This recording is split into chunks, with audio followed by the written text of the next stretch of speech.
have done it. We have made it to another Wednesday, guys. Another Wednesday filled with something that's probably going to be awesomeness. Then, now, and forever. See what NXT is up to. See what AEW is up drastically alter the landscape of NXT. I bow down to no one. They're showing a recap of what happened with Io Shirai and Charlotte last week. And they've added they added Sammy Guevara to AEW's opening when Sammy Guevara got hit by the golf cart. I just saw it. That was funny. They actually added him to the intro getting hit by the golf cart. You can't say they don't update their entrance or their opening. I love it. What is up, everybody? If you can hear me, say what's up. If you could see me, say what's up. NXT and AEW. May the 13th be with you? Dang, it's already been 9 days since May the 4th. What's up, what's up, what's up?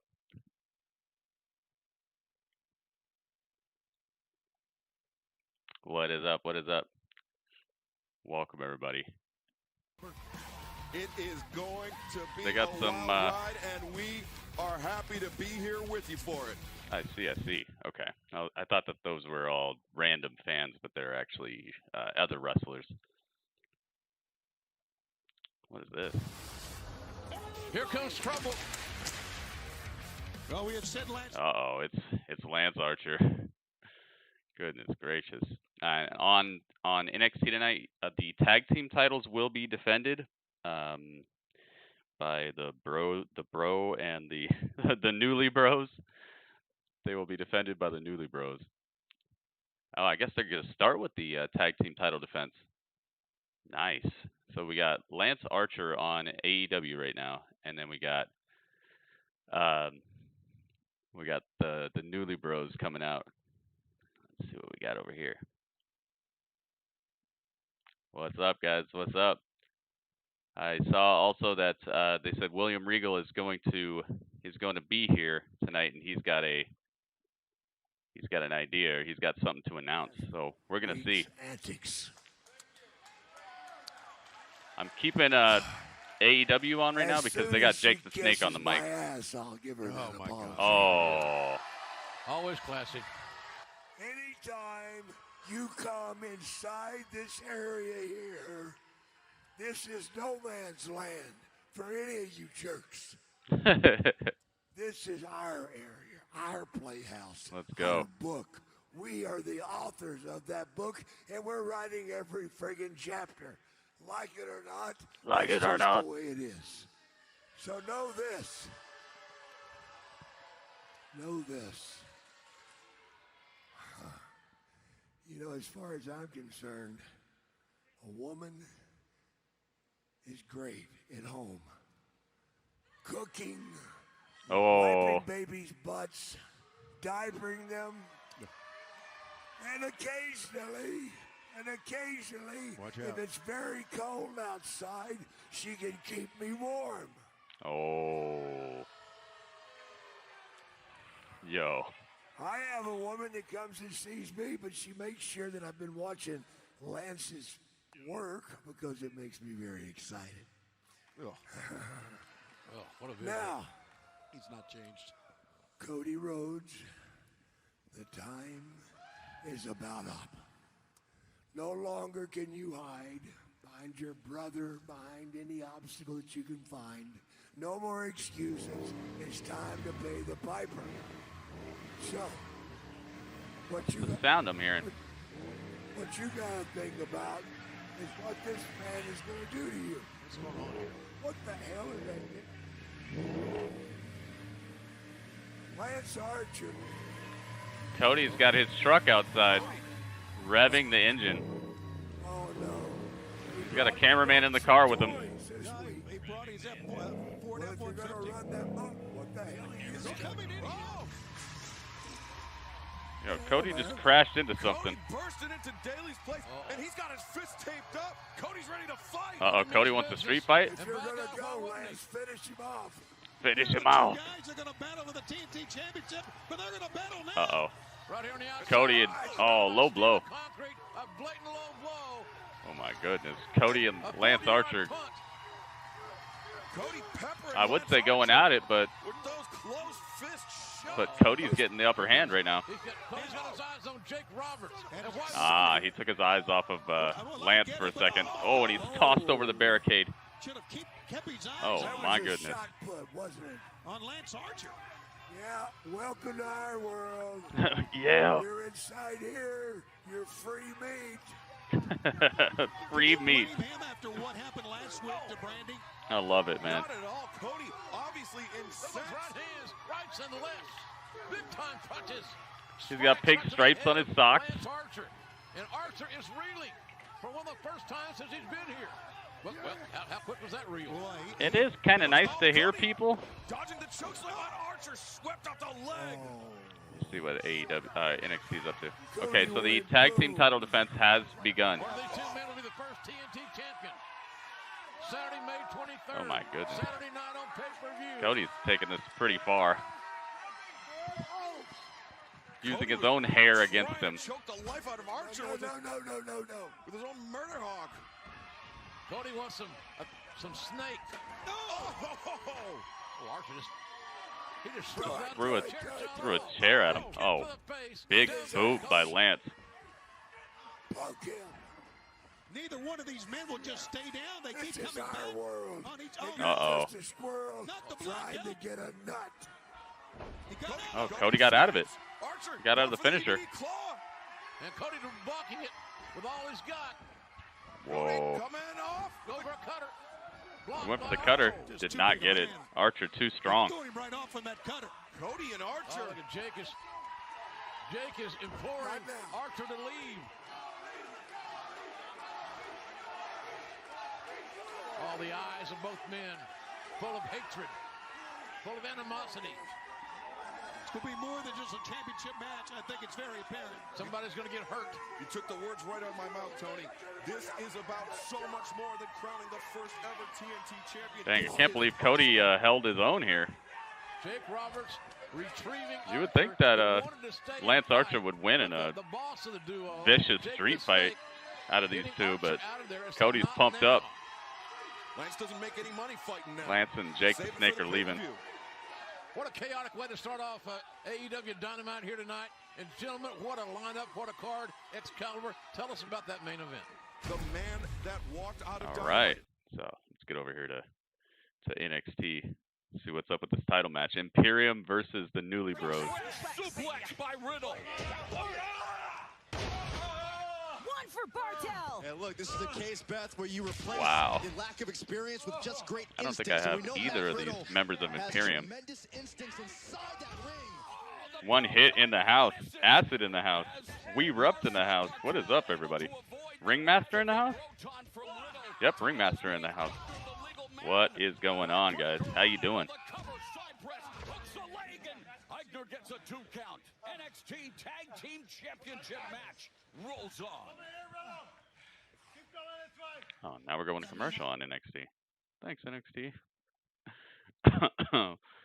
What great timing! I just got here. All right, let me see if I can get this up to snuff. Okay, yeah, I got it. Very nice, very nice. And now they're telling us about the lineup tonight on AEW. I'm switching back and forth. There's no word yet about what the announcement is, guys, but I'll definitely be letting you know once once what's his name comes out here. Once William Regal touches the stage. Our goal is to give you fans the best tag team division in the world. Over the past year, the AEW Tag Team roster has delivered one incredible moment after another. So how's everybody doing today? How you guys doing? New Zealand is in the building as well. New Zealand.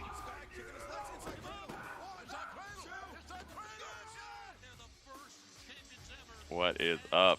Hosting it up too? 2 months ago.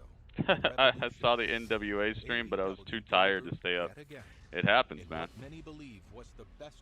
Right now, NXT's at commercial, so I'm just watching what AEW is doing at the moment. We'll definitely be going back to the tag team title match. The Young Bucks, Nick Jackson, was sidelined by an attack from the inner circle. Do I have Walter at least? For other tag teams to step in and step up.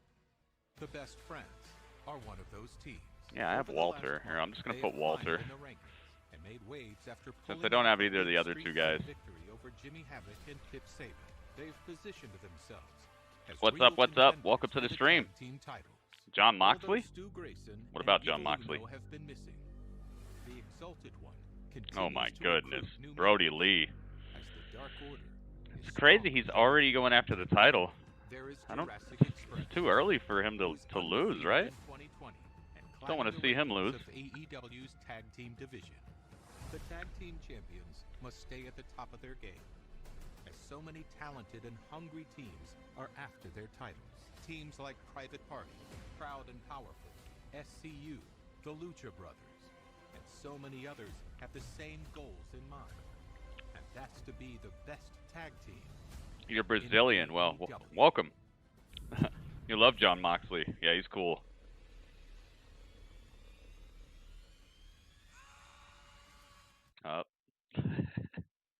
They added a scream to the intro for Luchasaurus, and I don't think I ever heard that before. Ah! What the heck? Why is there a scream in the background? Did Luchasaurus bite somebody or scare somebody in the forest? What is going on? I love it. John Moxley is the best wrestler. I'm glad you like him, man. It's always good to have a favorite. Always good to have a favorite wrestler. Sometimes can be frustrating, but it's always good to have that what do you call it? That appreciation for what people do professionally. When I think of Sammy being stripped, it should happen to everybody. If you can't defend or you don't want to defend it, then get it out of here, dude. These titles are here for a reason. They're not here to be decorations on somebody at home. Thatcher right now as Imperium is doing a great job of separating from his tech partner. Jeez, man, Imperium is. Ooh, I thought they were getting it right there. Imperium getting mightily close to getting these titles off of the Newly Bros. Not a single defense. Yeah, he defended it against Daniel Bryan.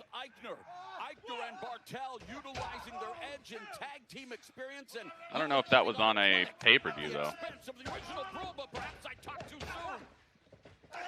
All right, so on AEW it is Jungle Boy and Luchasaurus versus the Best Friends. So I'm definitely staying over here on NXT for right now. A desperate situation for Matt Riddle. Matt Riddle has got to somehow find a way yeah, to make the he tag. defended the title against Daniel Bryan. The tag instead made by Eichner. Riddle blast away with a couple of forearms. Oh, big knee strike by Matt Riddle. And Marcel Bartel is the legal man in show. Marcel gets backdrops but keeps the hands on the leg. Very nice. Fingers length away. Ooh, Matt Riddle goes for the punt kick, but nothing there. Final flash, go behind by Bartel, waist lock, back elbow by Riddle. Riddle trying to create separation, reaching out to make the tag. Grabs him by the tights. Dirty, man, that's dirty. Ref, you got to keep him off of that. Matt Riddle trying to get the hot tag. Almost there, just inches away. Thatcher reaching for it. Nice high kick by Matt Riddle. Creates a little bit of space. Will this give him the opportunity to make the tag he so desperately needs? If that's the case, then Almas should drop the title. Okay, cool. But it doesn't. Andrade doesn't strike me as somebody who was out for like his own ideas. And he's been wrestling, so at least he's there. So I don't know, strip him for the title then. It's fine with me. I just want these titles to start being put on the line. Thatcher, the victim of that unfortunate collision. But do I like community creations? What do you mean? Like on WWE 2K? Oh, come on. Yeah, I think that's just WWE not caring about the United States title. Sammy's a different idea here. I have nothing against Sammy. I think he's doing the right thing, but dude, we gotta get this stuff going. We gotta get on. We can't just be talking about Braun and Drew all day.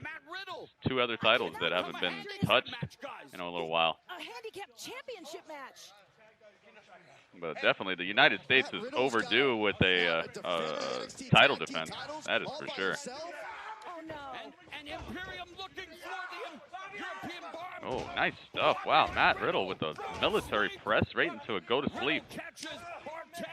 Wow, Matt Riddle all by himself right now. Riddle may do this. Riddle, a one-man wrecking crew. Eichner able to flip out of the powerbomb attempt and turn it into his own spine buster, and now super kick right to the face. Punt kick. Oh no. Oh, that's done. That's done, dude. Wow, we got new champions. NXT Tag Team Champions. Yo. NXT Tag Team Champions. Yo. Imperium. La la. We knew La this was an la uphill la battle for la. Thatcher because of their lack of experience, but we didn't expect Matt Riddle to have to defend the tag team titles. La by la la himself. la. I cannot La believe la what we just la saw. la Timothy la. Thatcher La just la la la cost la Matt la Riddle la. the Tag Team Timothy Championship. Thatcher left Matt Riddle all by himself. Matt Riddle. Wow. Fabian Eichner and Marcel Bartel La are la now la the new la NXT la Tag la la Team la Champions. la la. Dang. Timothy Thatcher. How dare you? He got flipped. Timothy Thatcher got hurt at ringside. It wasn't even like that badly hurt. It was an inadvertent type of thing. But Timothy Thatcher took it personally and just abandoned Matt Riddle. And so Matt Riddle had to fight Imperium by himself. My goodness. It's going to turn out that Thatcher was part of Imperium the whole time or something, or that he's a new member, or I don't think that that's going to be the story, but that's probably going to be a feud coming up here. Matt Riddle is a champ no more. I'd like to see him be North American champion. I think that'd be really cool. The ring is sacred. Imperium is champions. The ring is made sacred once again. That was cool, man. I did not expect a title change tonight. Wow, I like it. Now they're talking about the Cruiserweight Championship tournament, the round robin tournament. So let's get back to some AEW, see what Luchasaurus is up to, and Trent. And now Trent builds up a head of steam of his own. Trent? Tope, Oh, no. speaking of Luchasaurus, Tope he interrupted. catches Trent out of the tope. Oh, kick to the midsection, now best friends. Oh, double team.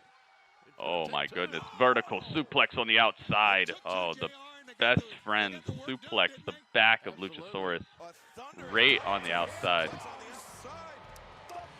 The big dog. Holy moly. Matt Riddle versus Walter. That would be cool. Yo, thank you for subscribing. Of the adversaries. Ladies and gentlemen, what a competitive matchup. Amazing tag team match that has a tremendous bearing on the top 5. Yeah, I'm not going to read all your comments, man. If you just keep asking me questions about, like, do I like this, do I like that? I'm not gonna read all that. I have 2 separate platforms. I got to read other people's comments too. Try to put all your questions into like just one message. That way, I'm not like trying to figure out which ones that I read and which ones I didn't. That would be a cool match. Walter versus Matt Riddle. Oh, man, that is a takeover match if I ever heard of one.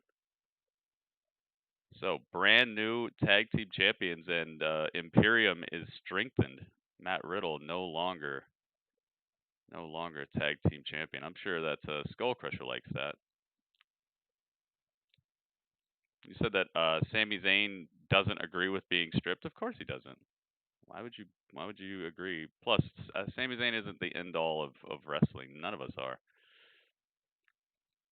Not sure anybody would be happy losing a title, but he's making decisions for himself. He decided to stay home, so they're gonna do stuff like that. At least he still got a job. At least he wasn't one of the people who got released. You know, could be worse. Could be much worse. Like 40% of the people he used to hang out with don't even have a job anymore, and he's upset about them taking a title off of him so they can use it on television. Some people just don't realize how good they got it. Now he's got basically a guaranteed title shot in the future whenever he does want to come back. Like, that sounds like a great idea to me.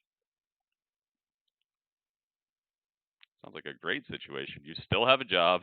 You have basically a guaranteed title shot when you come back. So that's instant recognition as soon as you step back on the scene, and you get to call your own shots and say when you feel like coming back. Sounds like a lot better situation than what 40% of his friends just found themselves in. Yep, Skull Crusher probably loves this. She gets to hear the Walter song, and Matt Riddle doesn't have the title anymore.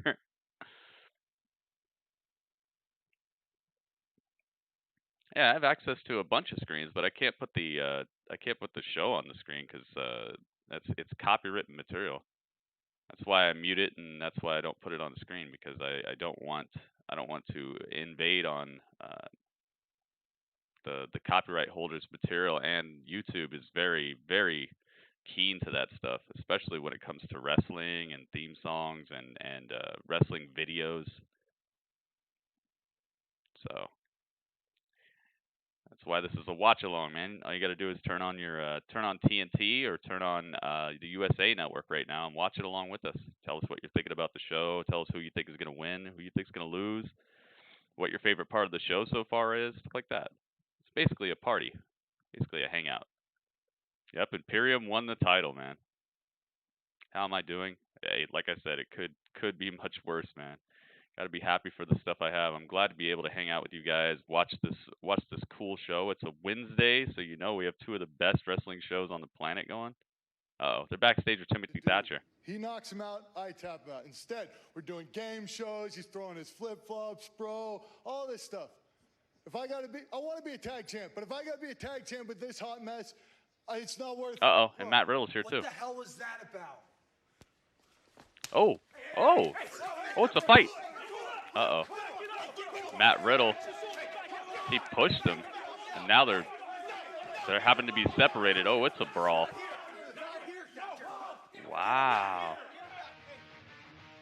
Wow, I cannot believe the tag team implosion. Wow. Well, that escalated quickly.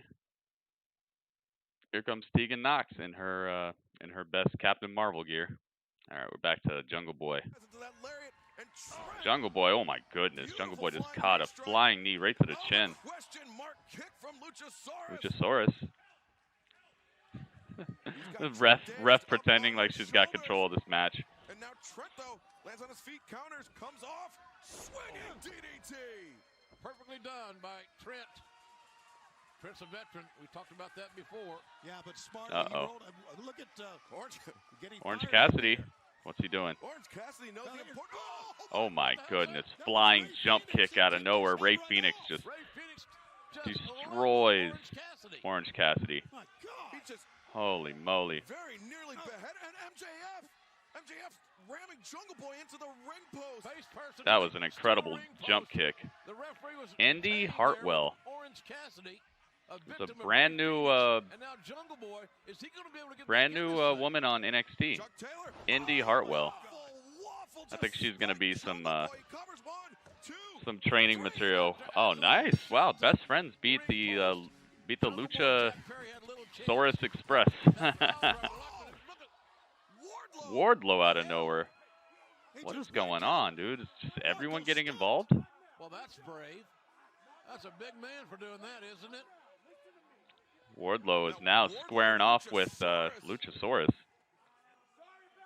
Luchasaurus has got to look after a little Marco Stunt. Marco Stunt just got splatterhoused by Wardlow. MJF taking his cheap shot before Double or Nothing, and Ray Phoenix taking a cheap shot as well. Well, we know that Ray Phoenix and Orange Cassidy will be a part of that casino ladder match I had him. on Saturday. May 23rd at Double or Nothing. Bow, bow, bow, bow, bow, Looks bow. like the action picking up here. The incredible progression that song has.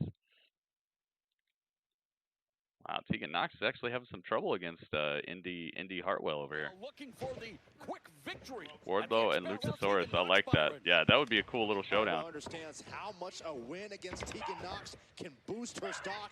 Really, I would definitely love to see that. When you talk about some of the So we're hanging out on NXT at the moment because that tag match just ended. Boost her career thus far to score a victory over Tegan Nox. Not struggling to take down the larger competitor, Indy Hartwell. Hartwell putting the boots to Tegan Nox in the corner. Referee tending to Tegan Nox and Indy Hartwell hyper-aggressive in the early stages of this matchup. Big boot from my stand-in. It's Hartwell with a clubbing forearm. The double axe handle to the back of Yeah, this girl's not doing too bad right now. I thought she was just going to be a pretty quick match.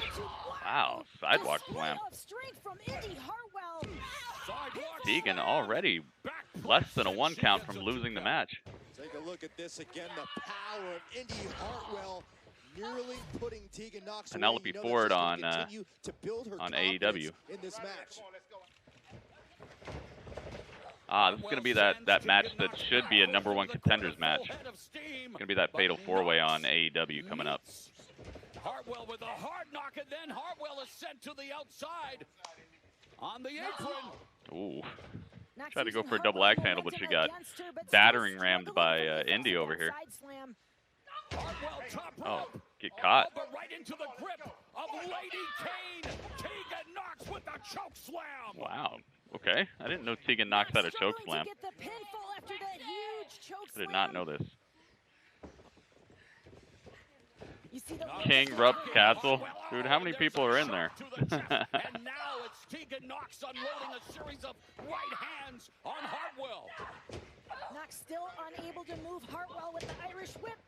If I were AEW, I'd put Wardlow in a ladder match. Yeah, they seem to not do too many of those themed matches. It's like they take their time spreading them out. I would like to see that. He had that really cool steel cage match with Cody. Remember that? Nice crossbody by Tegan. By the Captain America of NXT, Nox looking to be the fastest, strongest, and shiniest. The Captain Marvel, actually, not Captain America. That's done. Tegan wins. So that was actually a pretty hard-fought battle there. And Tegan even has a look on her face of like, who the heck is this person? It's like, why have I never heard of you? Why were you so tough?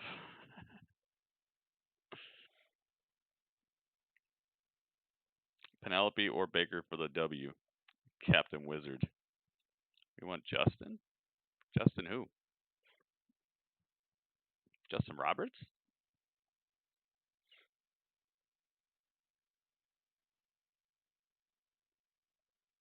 Yeah, Britt Baker is here now. Yeah, this is the Fatal 4-Way match on AEW. Which I was saying, it should be labeled the #1 contender match.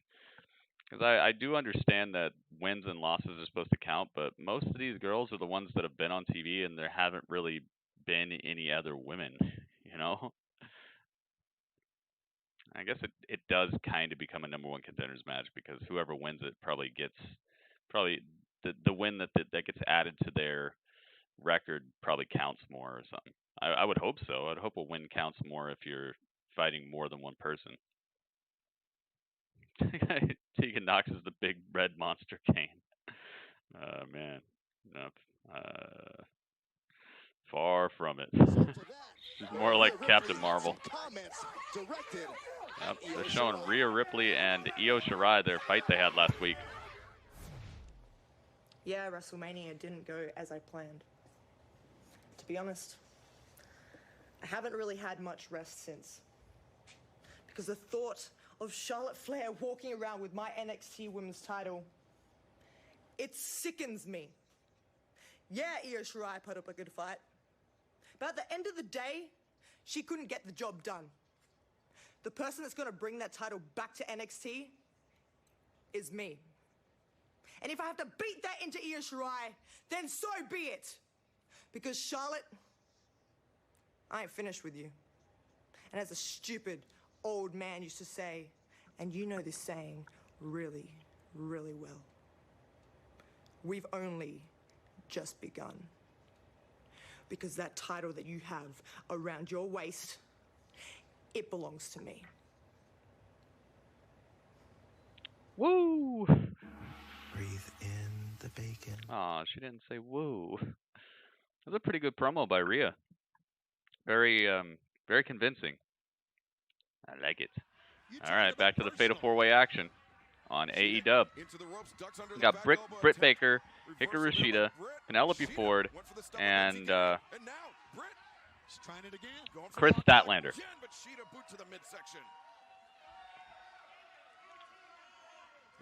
Get Rhea out of here. As Britt center of the ring, but Britt able to avoid the suplex and the lariat attempt. Goes around with the sling blade. Frenetic pace here. Britt Baker with that. Going for the looking for the lockjaw. Yeah, The ring-a-ding blade. That was not a swing blade. Not a sling blade. That formerly broken nose of Britt Baker. It's a Greco-Roman Japanese nostril lock. Nostril lock. Good job, Jim Ross. But it broke the lockjaw. I love how they're having fun on commentary. Like you said. Oh, how about that DDT out of that? Look at there going for the cover. 1, 2. Penelope before we got a near Let's see what I can do here. Since I don't have these women's pictures. Shoulders, and the momentum carried her around into the DDT. Penelope took advantage, but I wish they would stop her down. Make their site to where I could actually get these pictures. She's got a mean streak, let me tell you. Yes, she does, and now she's turned her attention to Statlander here. And she's very smart. She's very acclaimed. And if you don't believe me, just ask Dr. Baker. Ask her, absolutely. And now, oh, look at that, grinding the sole of her boot into the face of Statlander to cover. 1, All right, 2, there you go. Now that anger that was directed towards Shida. It's commercial break on NXT, so we're hanging out with this Fatal 4-Way match right now. Doing a very smart thing. Ring-a-ding blade. Yep. That's what I'm going to call it when she does it, because it ain't looking quite right. She's not going to be lying low with this. Looking a little out of order. Travis with the Remember, the first person to score pin or submission wins it. With the host Hogan. Thank you for the host Hogan, man. I wonder if because she's unranked of the 4 women here, if Penelope has more of a reason or just more of a reason to win this. I think she would certainly God, they were best friends, right? Dudley. Of any of the 4 competitors in Hikaru Shida. Though she's bringing Britt Baker up to the top, looking for the super Hug Dudley. Yay! Yay, we're the best friends. How strong is Statlander? That's incredible. Taking both we're the best friends now, dude. We took their name. And now she's got Penelope up. Oh, look at this. Oh, she lost her. Caught her and controlled her. But the rising knee strike there from Hikaru Shida flattens Chris Statlander. What's up, Travis? The top women in AEW are getting it on, and we'll have more of it when we come back. Don't go away. Oh, don't worry. I'm not going far. Dang, that person got punched by a elephant. Punched with the nose of an elephant. Mr. Regal, I can't thank you again. Thank you again. You're welcome. What did Mr. Regal have to say? Mr. Regal gave me what I wanted. Gave me a match for Tim Thatcher tonight. Oh, nice. And unlike Stallion Pete, Thatcher's just a stupid little punk. Oh, God. Yo, Thatcher out of nowhere. Get out of here. That's enough. What are you doing? Go. Okay, let's go. Get out of here. No problem, bro. Riddle, you okay? Yeah. Huh? Thatcher attacks Matt Riddle backstage, but now he's got a weapon. Now that's too far. Too far. Go. That's too far. You gotta go. Get out of here now. Dude, he hit Matt Riddle with the TV. Riddle, talk to me, okay? It's Matt Riddle. Dude, he hit him with the flat screen. In the match that's been put together by GM William Regal. Wow. So William Regal gave Matt Riddle his requested match. So Matt Riddle will fight against Timothy Thatcher, the guy who just betrayed him and now has turned on him. he didn't just betray him in the match or leave him behind. He actually has ill will towards him to the point where he's attacking him backstage and hitting him with objects and everything. So this has become a brutal little rivalry within minutes. And here comes Tony Nese. Tony Nese getting on his flex on. Solid Steel LED TV. Tony Abs is here. Gritty, do you think WWE likes Gritty? Yeah, they probably do like me. I've given them a lot of money in tickets, merchandise. I've also promoted their games. I've gotten other people to buy their games. I feel like I've helped people to talk about it more than they would have if they didn't have a place to really hang out or people to talk to about it. I'd say they probably do like me. Plus, a lot of the stuff that they do is stuff that I've recommended that they do, so maybe they like me a little bit more than we all know.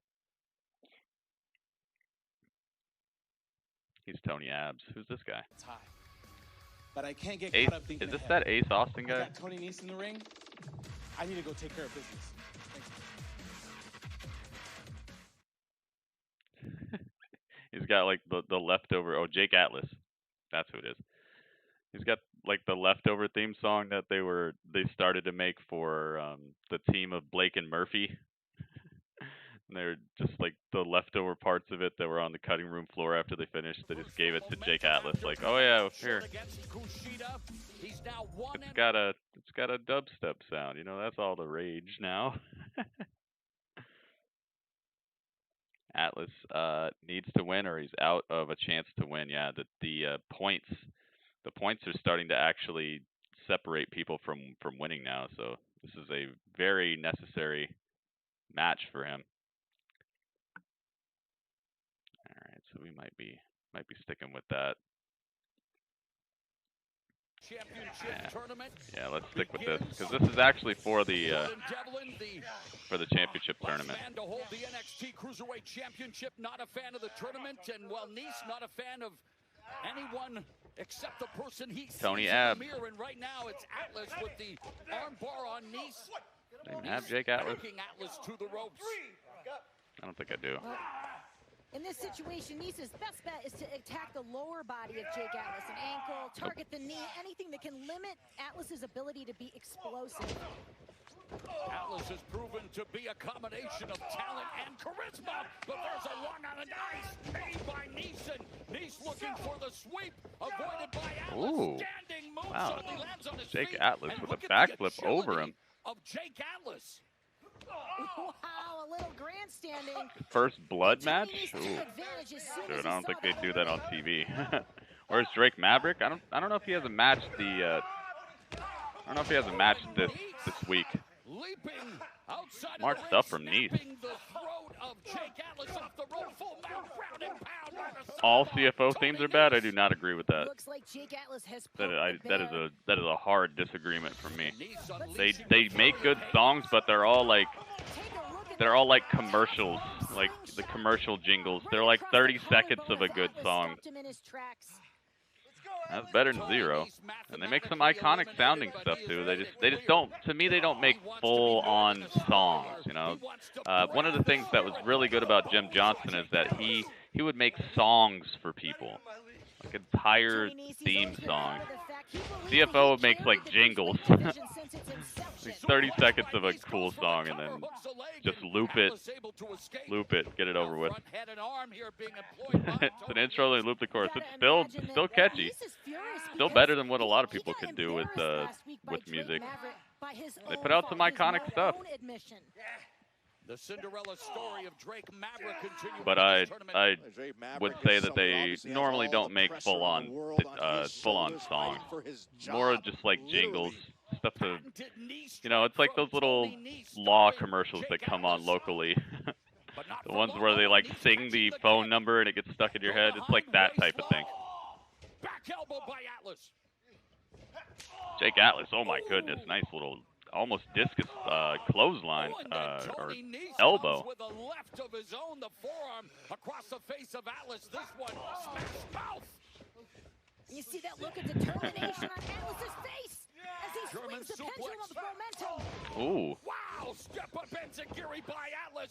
And it's Nice in a supine position. Leg is hooked. And Tony Nice kicks out. Oh, he's bleeding. Injuries piling up for both of these Jake Atlas, competitors. blood on the side of his head already. Hard-hitting matchup thus far. Jake Atlas needs a new theme. Yeah, it's so generic.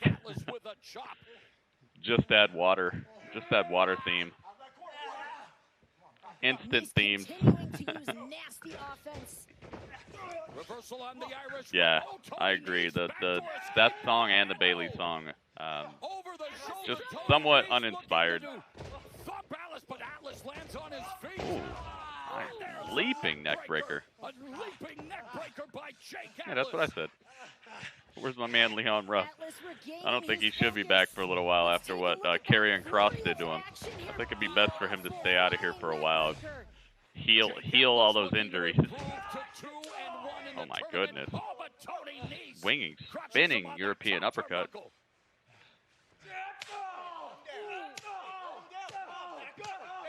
Oh, Byron, talk about the impact of these chops. Tony Nese, one of the hardest hitters in the cruiserweight division. Karate chop. He hits like a heavyweight. Bring theme song back. Where's my man Leon Ruff, dude? That's a funny question. Hang on by one arm to the top rope. Ah, Pineapple Pete. They're showing Pineapple Pete on AEW. That's so crazy he's getting a match against Jericho tonight. Tony Nese mounts the corner. Second turnbuckle, What he's saying. grabbing a handful of hair. Continues to. Just took a shot at Le Champion. Tonight, me and you, one-on-one. No more insults. Chris Jericho versus Pineapple Pete tonight. It's funny, he's got two completely separate names. They don't correlate at all. It's now Jake Atlas on the top turnbuckle. Rainbow DDT, and Jake Atlas. Uh-oh. Knees with a rainbow DDT. Wow. Jake Atlas stays alive. Wow, I got to see this finish again. I want to see that move he did. It put Tony Nese down for good. Tony Abs. What happened? I got to see it. Weight champion sending Nese to his third straight victory in the tourney. Nese to his third straight loss, I should say. Oh, there it is. Yeah, dude, I love that move so much. It's a cartwheel off the top rope into the DDT, and that is curtains for certain, dude. That'll put your head straight through the mat. That was an incredible finisher. All right, so it's Akira Tozawa at 2-0, Kushida at 2-0, Tony Nese I think is out at 0-3. So I think Nese was about to be the guy who was out. I think Nese is eliminated. Wow, 0-3. Yeah, so I think Nese is out of the running now. It's Velveteen Dream, and we saw the unexpected addition of Dexter Lumis. Here's what the Undisputed Era. Gosh. Some dubstep is just so annoying, and that's definitely one of them. Hey, Adam Cole, baby, on the video conference. How's the movie role been, man? It is unbelievable. Let me set this. What? Set the stage. Kyle O'Reilly got a movie role? Greatest actor, Danny Day-Lewis DeVito. It's a bit of a buddy comedy. It's Nuns on the Run meets Ghostbusters meets Titanic, and that's a latte, a latte. Team serves, man. Whoa, wait, Bobby! What's going on, man? Oh, it's good to see you. It's great to see you, Bobby. How you I been, miss you guys. The original three. I know. OG3. OG3. Kyle? This old one. Oh, yeah, I got this one on too. Oh, wait, it's Roddy! Roderick Strong. Oh, you found the woo. You found the woo. I haven't slept since Wednesday. What is going on? Different human. Look at that. Oh my God. Also gonna be in the next Castaway movie. Sweet. You could be.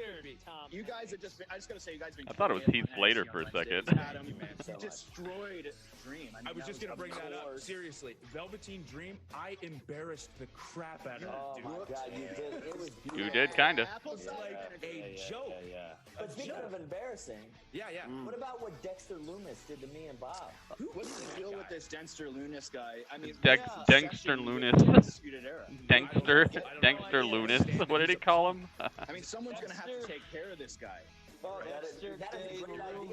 You know, how about we all throw out a name on 3 of who we think should take him out, all right? All right, let's do it. 1, 2, 3.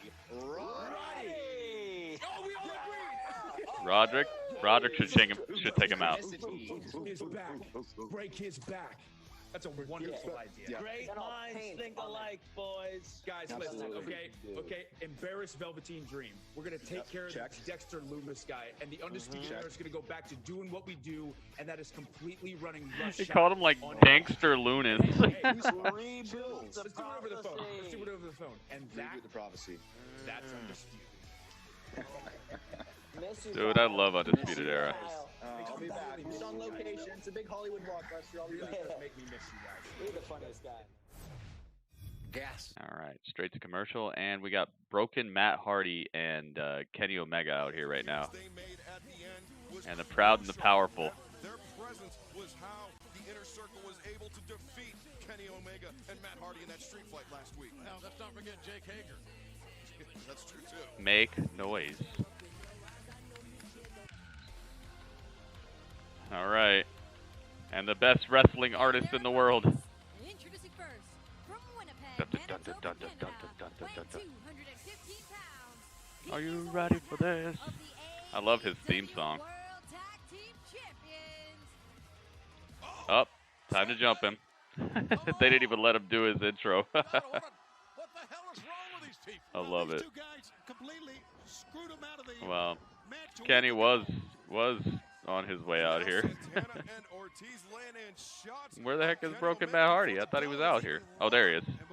No, that's not him. I thought that was him. I saw the weird streaky hair.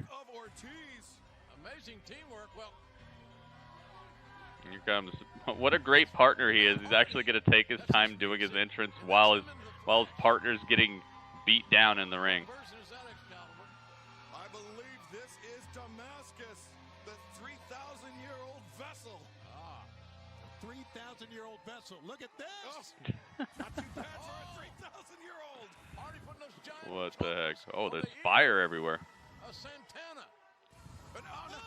This looks cool. He bit him on the leg. And now Santana, the world's most dangerous teeth. Matt Hardy is Broken Matt Hardy says he's gonna delete him. I don't know if Matt Hardy's sure who he is. It's very obvious he's got many personalities. Fractured, if you will. Thank you, Dr. Phil. Why is Kenny still down? Thought Kenny was like impervious to harm, dude. He catches everyone's finishers and kicks out. He barely gets stomped, and he's still down for like 3 minutes. A little odd. Yeah, that's right. This is a standard tag team match, not a street fight. So disqualifications, countouts are all Has the match started though? Did they ring the bell? I don't think they rang the bell. Now Omega laying in those right hands to the face of Ortiz, but Santana sending. Yeah, I'm not sure this is a match yet. The railing and the concrete floor. And now Kenny Omega. Interesting. Maybe just trying to make short work of this situation. He's got a good memory. He knows what happened last week. Play this thing when you play Final Fantasy VII. Final Fantasy VII, dude, that game already has incredibly great music. But I would play that for maybe like a boss battle. Kenny Omega's theme sounds like a really good boss battle. Hip toss from Omega. Nope, blocked. Ortiz has got those massive legs. Do I think his theme fits him?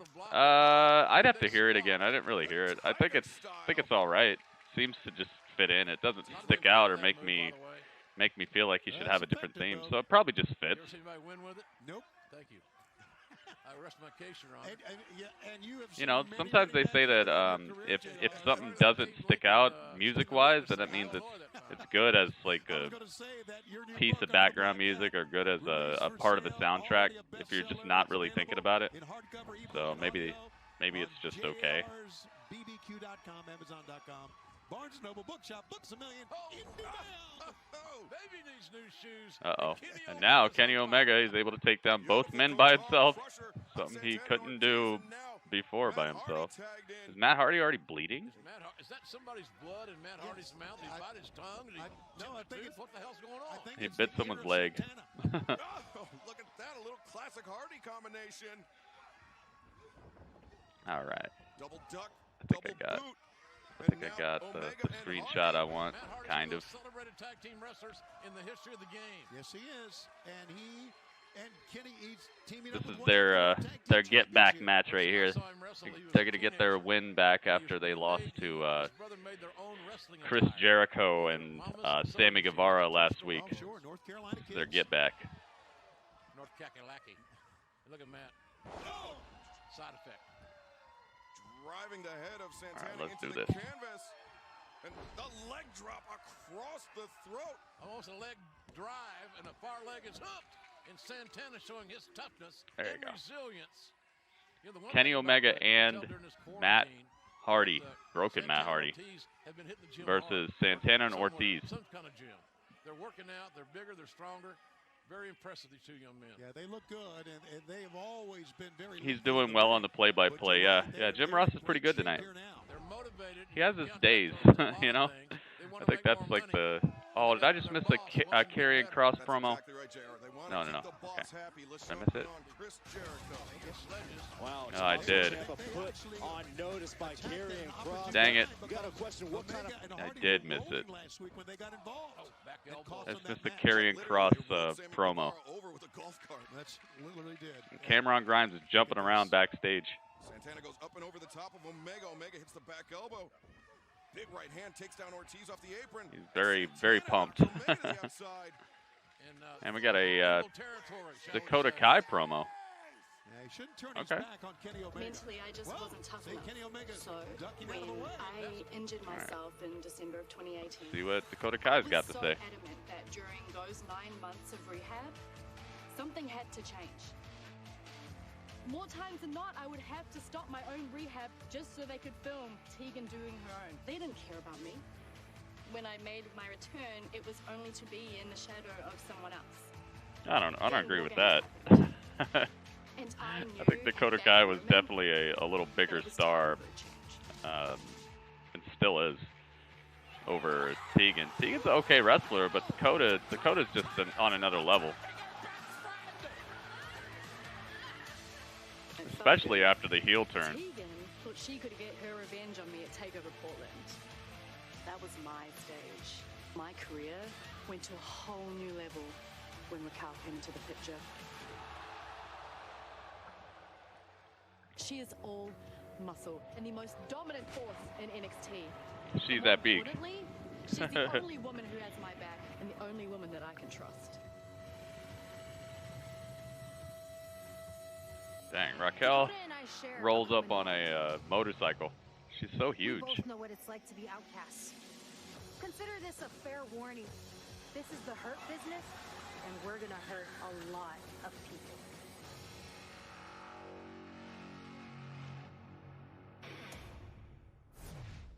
Swerve, your match Swerve against Jack backstage. Gallagher is win or go home. What's it going to take for you to stay alive in the tournament?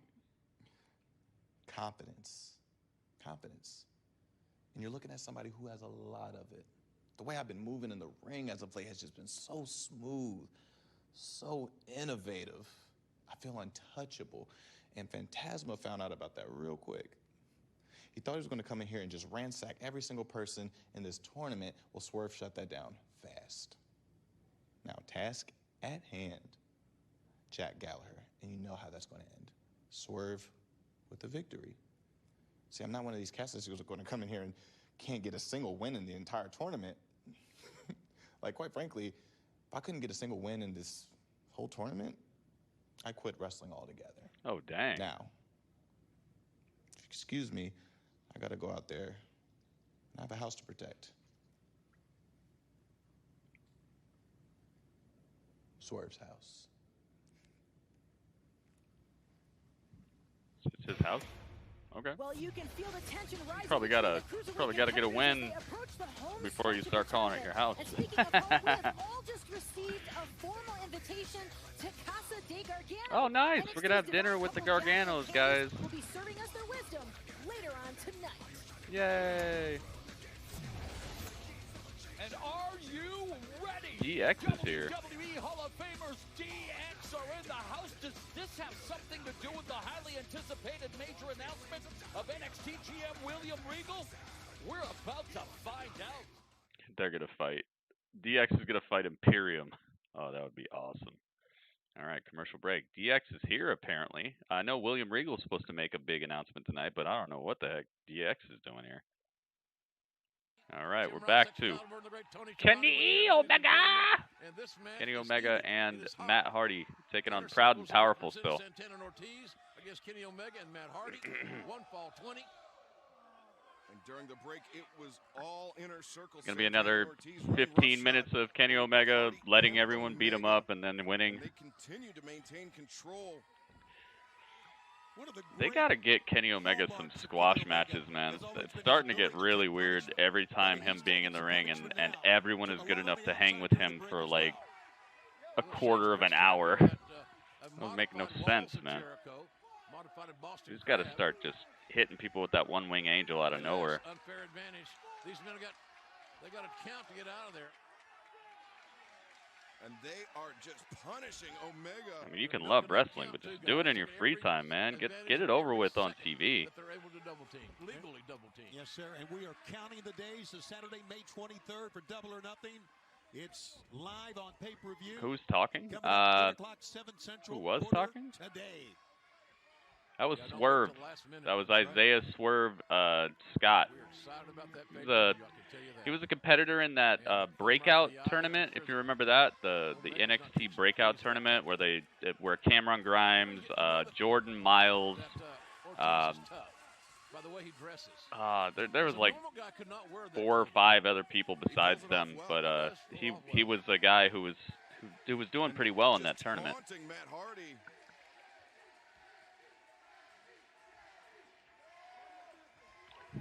DX versus Imperium. I'll definitely watch that.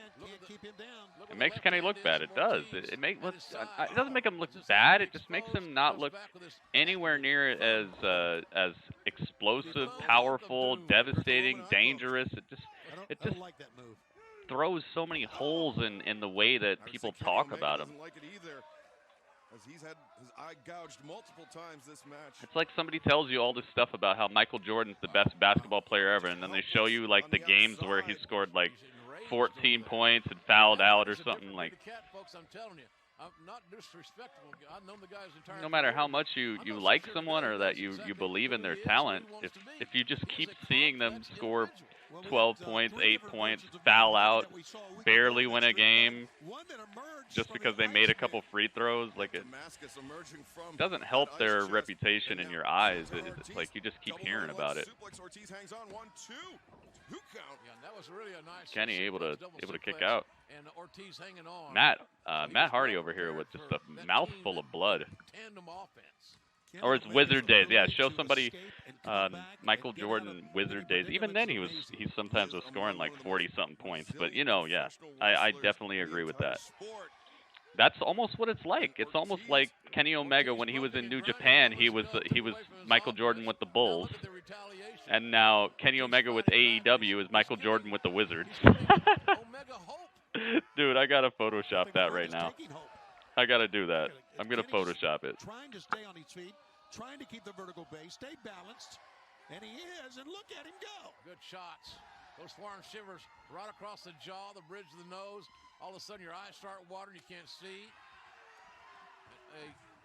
I gotta Photoshop that, man. My Photoshop closed? No, it's still open. Dragon suplex. That homage is to Kenny Omega. Yeah, I was gonna say. Ortiz shouting out Tiger Schulman, but Kenny Omega. Omega and Hiroshi Tanahashi do that snapdragon suplex. I would do it, but people are just gonna hate. And I think Omega's topped it. Yeah, Omega that won't make it very popular in some circles, but so be it. It's my opinion. Oh, they're out. Oh, DX is here.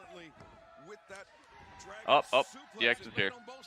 Now, we do something about that. So on June 7th, NXT will take over one more time. On June 7th, live on the WWE Network, NXT TakeOver in your house. Oh. The brand that delivers will deliver one more time on June 7th, NXT TakeOver in your house. And if you're not down with that, we got 2 words for you. Pig crap. I remember it now. Henry Godwin put your face down in pig crap, and he mushed your face all in it. There was big poop all in your mustache. Hit the battle music.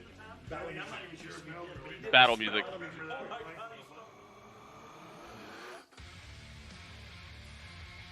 All right, so it did not have to do with the William Regal announcement. It was a completely separate announcement. They are doing TakeOver. They're doing TakeOver in your house,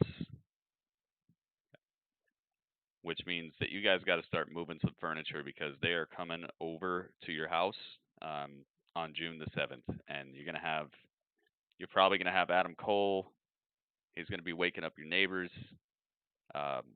Velveteen Dream, he's probably going to be doing some weird stuff on your couch, and the cops might get called. Nice, dude. In your house.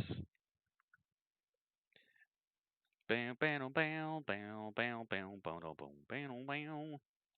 Finn Balor is here. Abs collar. I would watch the Finn Balor versus Cameron Grimes match, but just the sheer amount of wonder about why this match is happening over here on AEW, it just has me perplexed and interested. I really want to see how this is going to turn out. So I'm sticking with Matt. Sticking with Damascus. See if he rolls under the ring and changes outfits again. Watch out, Omega! Over the top, beautiful Pescado takes down Santana on the outside. That had to hurt. Kenny Omega over the top rope. And Matt Hardy doing a weird dance. That's a 3,000-year-old wiggle. Twist of fate. Oh my goodness. Right on top of his head. Wow. How did he get there in time? Ortiz with an incredible leap to break up the pin. That was fantastic. He was in the middle of nowhere, and he found a way to break up that pin. Already noticeably lifting. Kenny Omega having a hard time. Bam, bam, bam. Kenny Jordan, yep. There's money right there, boys. That's money right there. All Elite Wizards. He plays for the All Elite Wizards. Ortiz saved this match for his team. Yeah, Ortiz did save this match. Omega? Snapdragon to the corner? No. Nice block. And now those back elbows found their mark on Kenny Omega. This is what I don't get, dude. It's like, are you literally telling me that Santana is as good as freaking all the people that Kenny has fought? Okada, Santana, and Okada are the same skill level. Kenny has just incredible problems against Santana and Okada. It's like they try so hard to make all their roster look so talented that it just makes it look like, what? What are you doing, man? Don't you have wrestlers that are just playing better than others? It's like the only ones that are playing better than others are the super big guys like Brodie Lee and Lance Archer and Wardlow. Like, they're the only ones who are just out here like waffled, done, game over. Everybody else is like sitting here for 15 minutes, has to pull off 55 moves.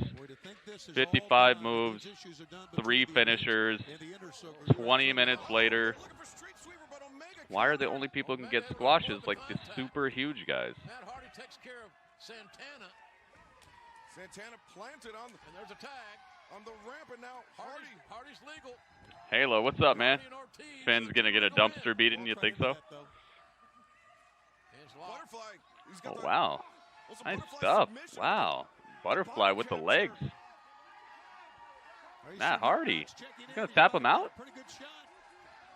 Oh, he's down. Ortiz is down. He was carrying all of Hardy's weight. Ortiz may be on the verge of quitting, tapping out, submitting. He's done. He's done. Oh, here comes Sammy Guevara. Sammy Guevara with just a hobble. And now look at him. That's not going to stop him, apparently. He's got and beep. Sammy Guevara. He's out here with the neck brace and everything. I love it. Now that's funny. Oh, no. Oh my goodness gracious. Why would he come out here? I mean, I get it. He's angry. He's frustrated, but my God. Dude, the way that Sammy just took that twist of fate, he might be done forever. Jericho seeing Santana and Ortiz on the ropes. Sammy Guevara just got extravagantly terminated. Trying to cinch up something here. He's done, dude. And then again, That's done.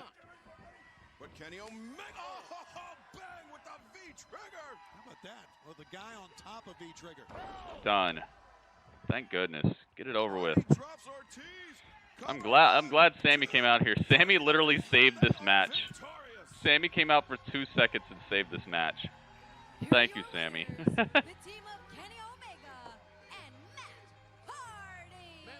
Dude, how sad is it? Oh, it's not. It's actually not sad. I'm actually happy about this. Some homegrown AEW, as far as I'm concerned, Sammy Guevara is homegrown. He wasn't a household name like he is now before AEW. Matt Hardy and Kenny Omega, yeah, we all heard of them. We all knew about them. But it is nice to see a homegrown AEW talent. I'm calling him homegrown because he was not a household name before this.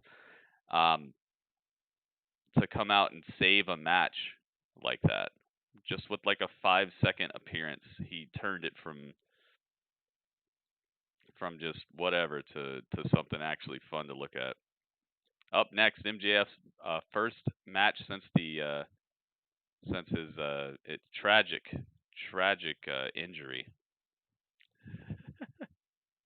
He got a GTA style. Yeah, he did. He got hit by a car. It was like plastered. So Halo, what's going on, man? What you up to? What you doing, man? What you chomping on tonight? What is everybody chomping on tonight? I want to know. It's dinner roll call. What's everybody's dinner? Yes, Dudley, it's time. I know I told you I'd tell you, now it's time. Yeah, you got to put on your outfit. Yeah, you're up next. Good job, Dudley. Okay, good job. Uh-oh. Dudley, you're looking quite dapper and very regal, if I do say so myself. No, you don't look like William Regal. I said you looked regal. No, you don't look like William Regal. I'm saying you looked regal. It's a word. It means like classy, debonair, very, like royalty, like very, very nice. You look very nice. Don't giggle. You knew what it meant, Dudley. You're not greasier than me. I mean, okay, you might be greasier than me. Okay, you're greasier than me. I do know it. He's always trolling me, man. I got to remember he's like a intergalactic bacon alien. He probably knows more words than I do. I'm gonna get you, Dudley. One day. No. One day, G. Oh, what? Why you got it? Did you just pay the speakers to say no? I am gonna get you. I'm greasier than you, and you know it. That could be true. That could be true. I don't want to be greasy, man. I'm not trying to break out. I gotta keep this face looking pristine for the people at home. I don't want to get greasy. I don't have to get that OxyClean. Or not OxyClean. What are those, Oxy pads? Do they still sell those? Those still exist? I remember I used to think that those were gonna like help me out, and I'd use them, and I'd be like, oh, look at how much dirt came off my face, and then I would actually like break out even worse because of like the chemicals in it or whatever that just irritated my skin.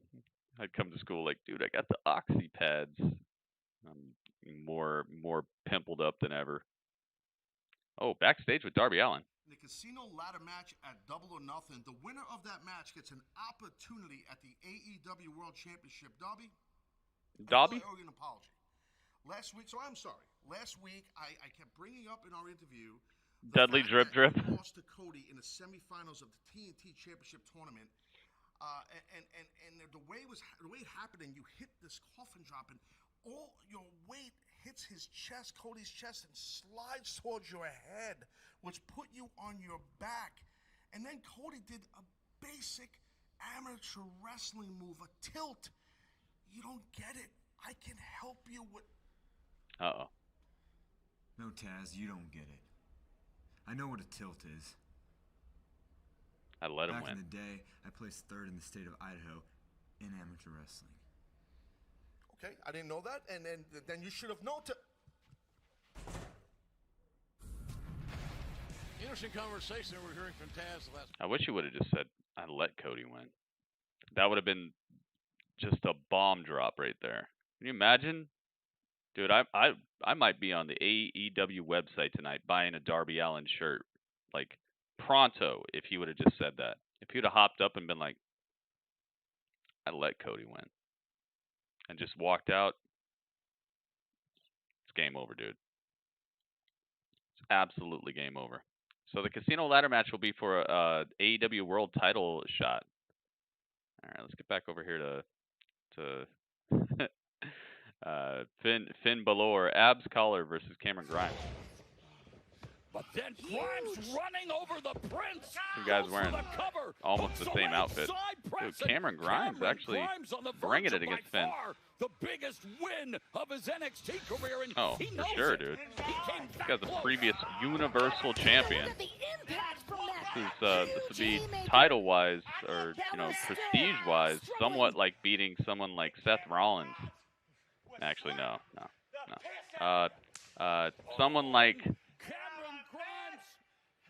Someone like Kevin Owens. No, not even that. Well, it'll be pretty big. Be pretty big. Opportunity, Balor seizes it and drives the air out of the lungs of Cameron Grimes. Finn is having some problems over here.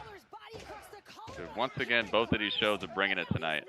I must say I'm enjoying the entertainment value of both of these shows, but the wrestling is far in the favor of NXT right now. AEW, with that Kenny Omega match, come on, man. You put one of the greatest tag team wrestlers of all time on the same team as what is widely considered to be the best wrestler in the world right now, and he's tag team champion. And they have problems with Santana and Ortiz. Like, think about how asinine that is. Think about how ridiculous that sounds. Dude, Damian Priest is out here. Damian Priest has brought a nightstick too.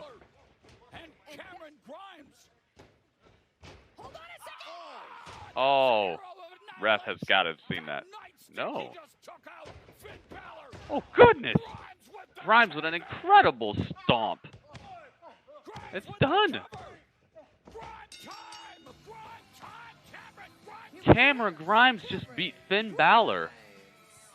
Mamma mia, what a win for the technical savage, but a huge assist, courtesy the Archer of Infamy.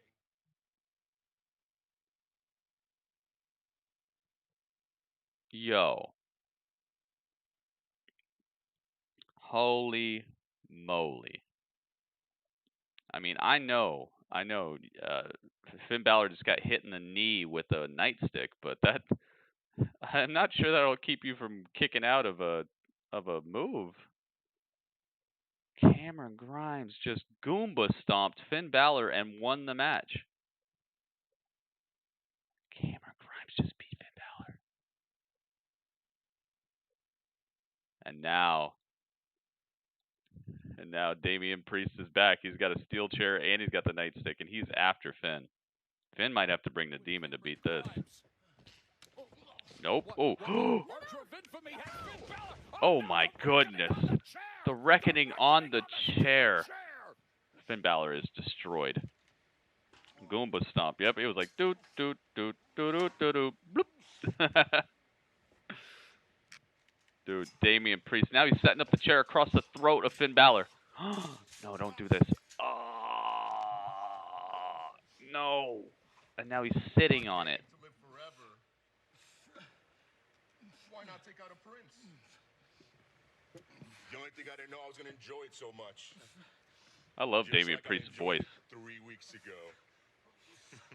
Damian Priest's voice sounds like some evil, like, some, like, evil shaman or something. I love his voice. Wow. Oh, he did it. He did it. Dude, we were right. We were right.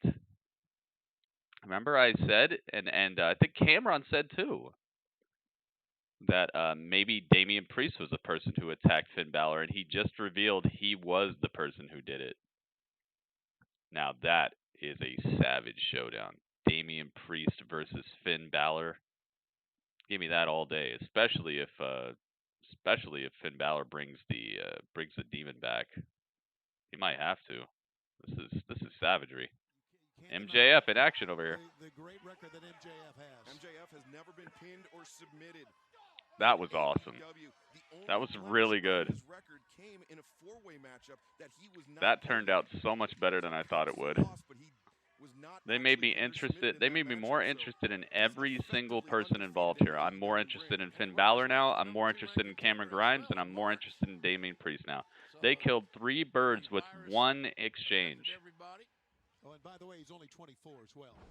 MJF just cracking people up. It's over. It's over. MJF wins. That was easy. Here's your winner. Dudley, it's your theme song. He'll be on pay-per-view with MJF. He'll have Wardlow with him. Take on Jungle Boy Jack Perry. The match has got an opportunity to be absolutely amazing. Cut my music. Can't wait to hear this. Sorry, my peers don't know how to react to a real professional wrestler.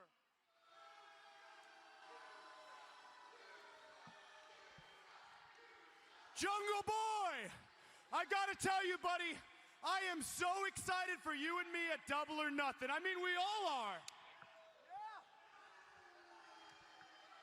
But I gotta tell you, man, I haven't done this in a while, and I've got some serious ring rust, man. I mean, I feel pretty stiff, don't you think so, Lee?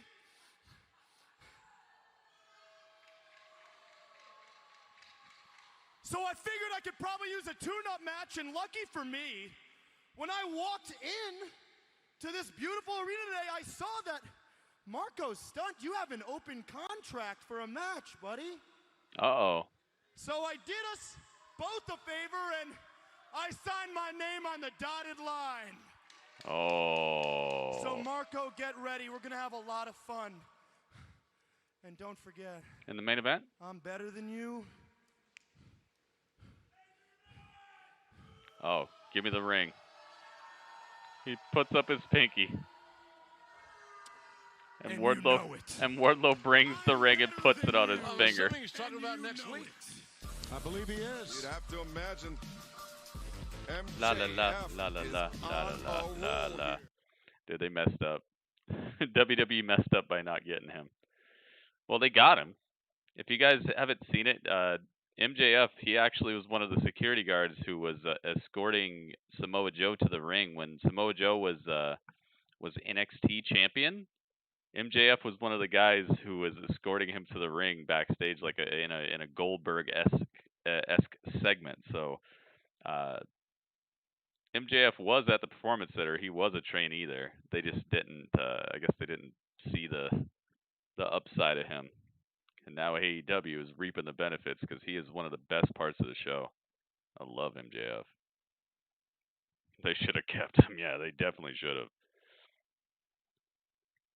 Guy is just instant heat, instant money, dude. Instant money. Just add water. It's fun, though. It's fun to see. Luchasaurus was in the WWE as well. So was Matt Jackson. Matt Jackson was on an episode of SmackDown. Like, if you trace it back, Tommaso Ciampa used to be on the main roster for a second. Like, so many people have wrestled on you know, been like the other guy who comes out and gets smashed for a while or something like that. Like a lot of great wrestlers have come through WWE's doors and left, or you know, came back later. He didn't train at the Performance Center. No, I'm not saying he learned how to wrestle there, but he was at the Performance Center.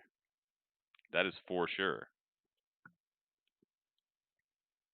I know if you look at his history, I'm sure he trained somewhere like, I don't know, Sister Mary of Zion's Wrestling Academy or something.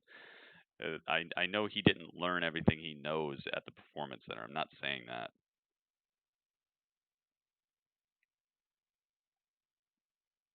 Extras don't come from the PC. Yeah, they do. Actually, they do. Actually, some of them do. Do you recall a act that Adam Rose was doing, where Adam Rose had a whole like conga line of people that would come out with him? You know that like half of those people came from the Performance Center, right? And you know like more than half of those people currently work for WWE as either security guards, or they've actually made it to the main roster, or now they're NXT wrestlers. There are quite a few people who have worked security or been like the next dude over that somebody wrestles or is holding them back, who work at the Performance Center before they ever do in-ring work. That is absolutely not true. They definitely do come from Performance Centers. Not all of them, but some of them do, and a very good portion of them at that. And this is verifiable by like film, tape, talk. Like this is not something that I'm just making up. Okay, so Isaiah Scott is going after gentleman Jack Gallagher. Well, not so gentleman. Mean man Jack Gallagher. We got Pineapple Pete versus Jericho up next, dude. I really want to see what happens here. 218 pounds, Sugar D, also known as Pineapple Pete. Okay, we all know now the last month. Yeah, they do. Look at Braun Strowman. Braun Strowman was not from anybody else's academy. Braun Strowman was recruited and recommended by Mark Henry, and he hit the Performance Center. He worked as a extra for the conga line, whatever they're called, the Rosebuds or whatever, and then just. Hey, brother's got to be paid. He wasn't part of anybody's academy. He was a homegrown talent. Oh my goodness. This is Dudley's old theme song. Dudley decided to drop this theme song. All the guards in WrestleMania 35 came from Hawkins Creative Pro. That's cool, man. But that doesn't mean it's exclusive. That doesn't mean every single time. That's all it is. Of the biggest body Mo. Yo, Mo. In this universe. Tony Abs on the attack? Uh-oh, he's attacking? What happened? I didn't see Tony Abs. Did he come out and attack before the match started? Jack Gallagher versus Isaiah Swerve Scott on NXT, and now the whole bubbly bunch is joining Chris Jericho. This is not fair. Absolutely not fair, but Pineapple Pete, man, I wish the best for you, man. You're about to get a little bit of the bubbly. You're about to get a little bit of the bubbly on your head. He's going to get a nice little bubble on his head. He attacks Swerve, oh. Take it into consideration. Okay. I would think this is the incredible singing. Biggest match in Pineapple Pete's career. Do you reckon? Yeah. How is Sammy Guevara still standing after that? Fluttering right now. They're eagle-sized. He got absolutely destroyed by Matt Hardy Sammy tonight. Guevara's as injured as he letting on. Yeah. Well, The twist of fate just cracked him all the way. I saw that. And Santana and Ortiz just had that great tag team match that we saw. So yeah, I can't believe this main event. He gets Jericho as main event. I don't think this is the main event. And what does? I don't think this is the main event, man. There's still that shirt. Is that some there's sort still of Brodie Lee. reference to There's still Brodie Lee. There's Brodie Lee versus Christopher Daniels. This is not the main event. He's wearing a Pineapple Pete T-shirt. Is Jericho right now? T-shirt. Maybe I'm underestimating Pineapple Pete's abilities. Pete did take a swipe at Le Champion. Yes, he did. Heck yes. Oh, let me get MJF out of here. MJF just taking so much screen time. Ooh. Yeah, I'm definitely sticking with this Pineapple Pete. Oh, Pineapple Pete lighting up Jericho in the corner. Well, he just shoved Rick Knox out of the way, and he's going to take. Oh, to the right hand that got in. Could we see a gigantic upset here? Is that even Dude, what if he possible? beats Jericho? Charges in with the back elbow. Pineapple Pete doing impressive very well. flurry. Sends Le Champion across the ropes. Jericho's got to regroup. Flying elbow again. The speed of Pineapple Pete has jumped right in the face. Really well. Okay, I know, right? Pineapple Pete charging in. Oh, Judas I'm going to put the characters up. Well, he measured Jericho. Oh, now I'm Jericho? Dude, I'm the Chris Jericho of streaming. Oh, it's over. Oh. Absolutely dominating. A little hope for Pineapple Jericho, Pete. no. Chris Jericho. He is even wearing his shirt. Yeah, the AJC. I'm really sorry, Pineapple Pete. You were doing very well for a second.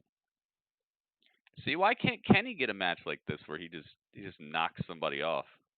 Why does he always got to fight tooth and nail for every single win? And Jericho's still got a baseball bat in his hand. Uh-oh. Uh-oh. Oh, he's got a mic. That the threat of Pineapple Pete has been vanquished. The threat of Pineapple Pete. Let's move on to the matter at hand. The Inner Circle versus the Elite. And that is if the Elite's even a thing anymore, are they? I mean, we haven't seen half their guys for like 2 months, right? I mean, I heard Hangman Page quit the business, and he's bushwhacking in the forest of North Carolina picking berries. This is true. I saw it. And meanwhile, I Matt love Jackson Sammy and so Nick much, Jackson dude. sit at home pouting at how great the Inner Circle and the Champion are. But we're fair and honorable gentlemen, aren't we? Aren't we, Sammy? Super honorable, baby. Say that in Spanish. El honorable. Damn right. And that's why we're going to give you a chance, El Elite, honorable. to get your shit together and face the Inner Circle one more time. And here's why. While the world reacts to the coronavirus, the Inner Circle acts. While history stands still worldwide, the Inner Circle is writing history. And that's why we created the Stadium Stampede match. And what's the Stadium Stampede match? You might want to know. Let me put it this way. If you thought the street fight last week was wild and woolly, wait until you see what dastardly deeds the Inner Circle can commit on the Elite in the middle of a football stadium, 80,000 seats large. Let me guess what stadium it's going to be. So, lick your wounds and massage your bruised egos, Elite, because the Inner Circle is challenging you at Double or Nothing to the first ever Stadium Stampede match. It's going to be a cinematic match. And in between time, we'll stay right here and wait to hear your response. We got all night. Oh. Whalen remark. How about that challenge, though? In the meantime, a Stadium Stampede. They figured out a way to get Matt and Nick out of. I've never heard of the concept. Uh-oh. What? Wait a minute. Vanguard. Yo, Vanguard 1's got the Inner Circle T-shirt on. That was the shirt that Vanguard stole from Chris Jericho. Vanguard 1. I knew you'd come. You got a lot of guts showing up here after. You got a lot of guts. You understand? By the way, thanks for bringing back my shirt. I had warrants out in 7 states for your arrest for grand larceny. Hold this, big man. 7 states for your arrest. Since you're here, that you got an answer for us. Does the Elite accept the challenge for the Stadium Stampede?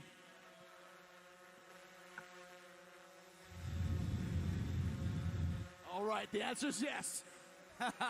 The answer is yes. All right. Now body slam it. Yeah, Jake Hager, kick it out of the sky. Look at my eyes, Elite. You dumb idiots. Vanguard. He speaks between you and me. Smash it. Speaking of answers, Please smash it. if you thought any more to your answer for our invitation to join the Inner Circle.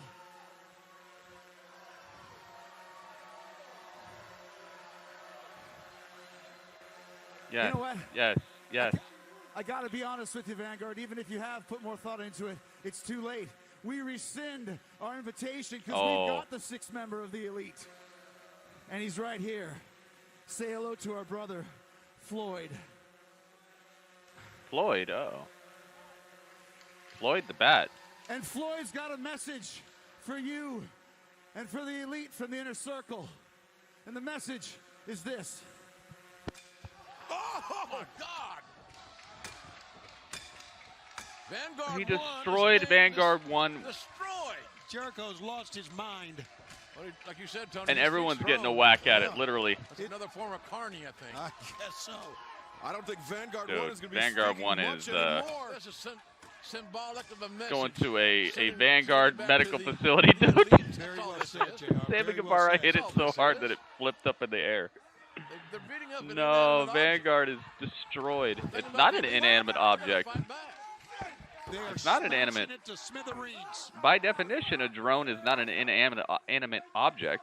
Inanimate means it can't move. Well, It the can't challenge animate. laid down for the Stadium Stampede at It double or does nothing. move. And Not Jericho anymore. said they accepted. Oh, and they all put their foot on it. Backing down from a fight. And Oh, Matt Hardy no. emerging. Matt Hardy. Witnessing Vanguard He's got a 1's brand new destruction. T-shirt he It's wants like to a show family off. member to Matt Hardy being destroyed, quite frankly. Oh, no. As Matt's going to be ridiculous as so it may mad. sound, So sad. Vanguard 1. men and their inanimate object affections. Matt Hardy is inconsolable.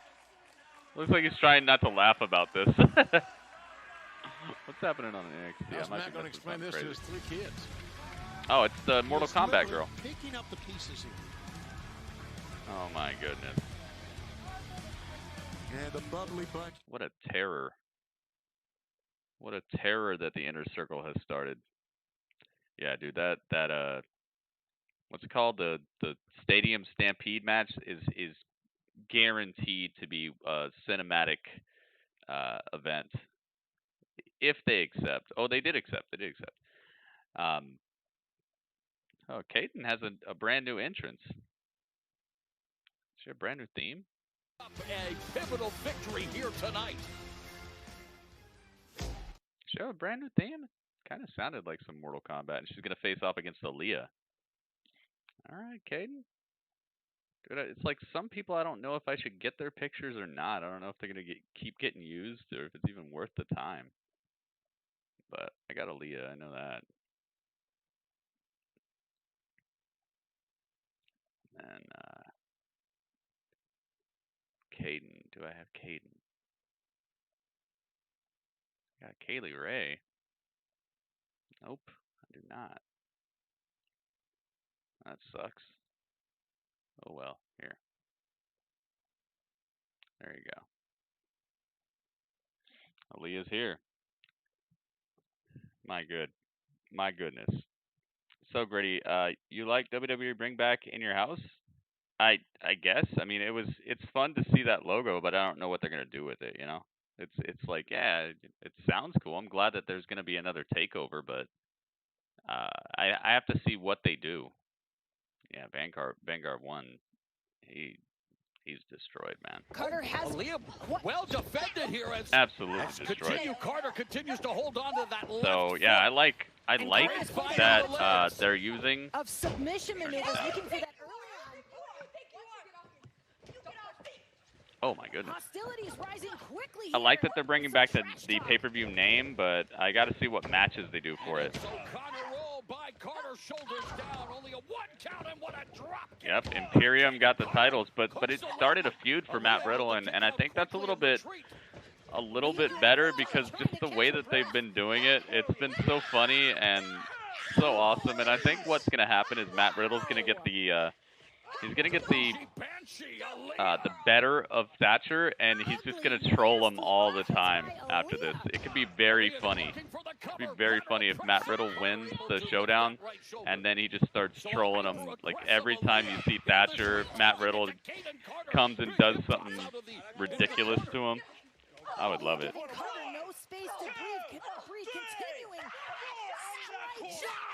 It's been 25 years. Wow. I mean, you think maybe this relates to Aaliyah's issues with Xia Li. Maybe Aaliyah realizing she's got to step it up a little bit here on NXT. Sammy Guevara is so epic. He saved that Matt Hardy and Kenny Omega match. Made no sense. Made no sense why that match should have been lasting that long. You got basically one of the greatest tag team wrestlers of all time and the best wrestler on the planet on the same tag team versus Santana and Ortiz, and it goes like, what, 2 commercial breaks, like 16-minute match or something? What the heck? Stone looks to be impressed at what he's seeing. It's like if you put, who? It's like if you put Jeff Hardy and Shawn Michaels on the same tag team and have them fight just some guys, have them fight Heath Slater and Zack Ryder, and Heath Slater and Zack Ryder last 16 minutes versus Shawn Michaels and Jeff Hardy. What the heck's going on here? I'm so glad Sammy came out because Sammy made it such an entertaining ending. Oh my goodness, what was that? Oh my goodness, Caden Carter. Caden Carter with like a Psycho Crusher clover leaf. She tied up the legs and then jumped forward and did a corkscrew with her body that turned the legs of Aaliyah into just spaghetti on a fork. And Aaliyah had to tap out immediately. And now Robert Stone is next to the ring, looking to possibly recruit Caden to his brand? Or no? No, he was going to recruit Aaliyah, but now he's changing his mind. No, he was thinking about recruiting Aaliyah, but he saw that loss and he's like, nah, never mind. Nah, never mind.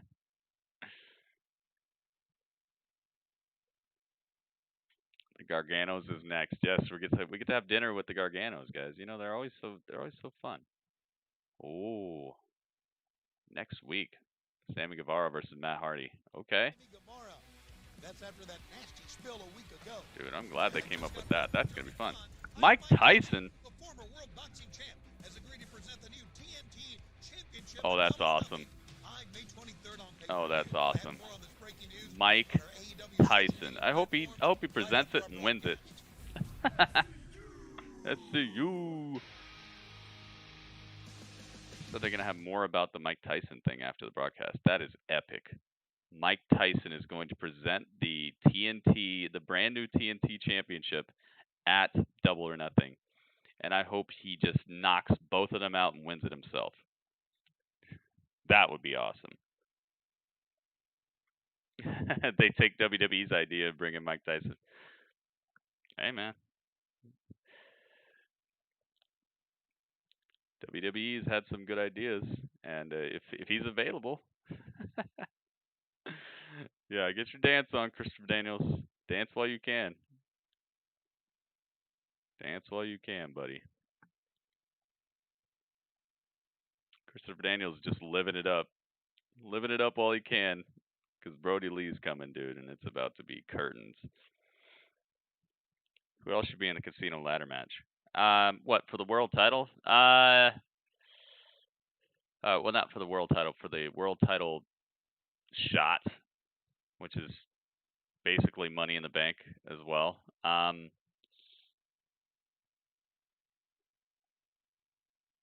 Gosh, man. Who would I put in there? Is Sean Spears in it? He hasn't been doing much, though. I'm just glad Darby Allin is in it, dude. I really don't care. I think he should just win it. Yeah, I saw Mike Tyson's video. He is a specimen, man. The guy's got an incredible body, incredible speed, power still. And I know he didn't want to come back to fighting or boxing or any of that stuff, but he said something like reignited within him, and now he wants to fight again. And he's like 50. He's like 50 something years old. You do not want to fight old man Tyson, dude. Who would have thought we'd live in a storyline where I say this? Old man Tyson, a white beard Mike Tyson is back in boxing. Like, that's crazy, dude. That's like the guy who trained Ryu and Ken, them putting him in Street Fighter. When they put Gouken in Street Fighter, it was like that. It's like, oh, dude, the guy who trained. Whoa, Mike Tyson. I hope he just knocks Cody and Lance Archer out and just wins the title himself. Yo, Cameron, what's up? Good win tonight, man. Good win. You did the dang thing, Cameron. Yep. Oh, we're having dinner with the Garganos. Chop block on down. Look at that. So much power. Man, what a stud. What a stud. You married that guy. I did. You married that guy. Yeah, boom, boom. Oh my gosh. Pow. And kick him and kick him and kick him and kick him. Light work. Can't even get up. Look This at him. guy? Look at him. This goof, not him. He's stud. This goof took Keith Lee to the limit. What's that say about Keith? That tells me that Keith is nothing. Keith is just another. TNT title gonna be a boxing middleweight champion. Hey, whatever. I'm all for it, man. Bring in the star power. They already do enough goofy stuff as it is. Got people pouring baby oil on themselves. Why wouldn't Mike Tyson be a good idea to be their first TNT champion? If you stick your nose in our business, if you get in our way, you will find out. That's the problem with doing extra goofy stuff. Is like, where do you draw the line? Everything's fair game. Johnny, you're not She the looks only one like that had a match recently. Tennille Dashwood. She looks like Emma. The best seat in the house. Give it 5 stars in the Johnny Gargano steal. 5 stars. Thank you. But unfortunately, the undeserved rewards keep being dished out. I mean, Mia Yim got the biggest reward of them all. She got to go toe-to-toe Told you with last week, the I had a NXT feeling. Women's Champion Charlotte Flair. I know, and man. I said that what was too. I was bestowed like, upon dude, me I that think same Cameron. night, that I think same you exact and I night. both came up with that. Casey Cat and Stella. I definitely remember you saying it. She's not a ninja. A warrior. She's not a warrior. American. Okay, she's American. Okay, cool. But also, Good you know thought. what she really is? Yeah, Brodie Lee does example. look like he belongs in An Mountain example Monsters. of what we will do to every undeserving NXT imbecile. An example Mia should take heed of. Brodie still got the title. Because time and time again, Mia has lost. He stole it. And yet, she's given opportunity after opportunity, reward after reward. Give Mia Yim the world. Why? Why? Why is a Because good she question. panders to No, them? that's not why. I think there's a I different reason. refuse to be that pathetic. They deserve nothing. Just like Mia. Oh, she's going after Mia? Birds of a feather, right? Look at the company Mia keeps. The new hottest thing in NXT, the guy everyone's talking about. A man more worried about people basking in his glory The worst song. than being champion. And I was there. I lived that life. I rode that ride. I know what it's like. The chants, the cheers, the adulation. Everyone loves you. Until they don't. Until they don't. I knew it. The glory you're looking for doesn't exist. She does It's have a just point. fancy catchphrase used to get them on your side. And yeah, it works for a little bit, but it doesn't last. It leaves you feeling empty, hopeless, helpless, betrayed. I've lived through it. I've been there. These people are leeches, and they will bleed you dry and move on to the next. And I will drag you down and sell you out. Johnny Gargano singing the Judas theme song without the words. Without the same words. Emotionally, he's not strong enough to deal with that reality. The Johnny Gargano way is about giving people what they deserve. That sounds beautiful. Doesn't she look like Emma? Oh, stop it. I think we should show them what glory really looks like. And they'll have no choice but to bask in it then. Cheers to that. Dang, this is cryptic. I don't know who he's going after. They've already dropped so many names. I guess Keith Lee and Mia Yim. An enlightening dinner with the Garganos, I suppose. Nonetheless, guys, Next week, before we roll on, check out what's on tap for Phantasma next week. versus Akira Tozawa and Drake Maverick versus Kushida. Dude, I hope he smashes Kushida. And then in Group B action, get him out of here. Look, even his picture, he looks super corny. Doesn't he look like somebody's gonna run up and try to sell you like a insurance policy or something? To NXT competition since her history-making match at WrestleMania. Kushida, in his picture, he looks like a guy who's gonna run up and like try to get you that like replacement guarantee on the tires you just bought. Try to exploit you somehow. The following contest is scheduled for one fall. Introducing first from Sacramento. Dude, Timothy Thatcher. Yo, what in the world?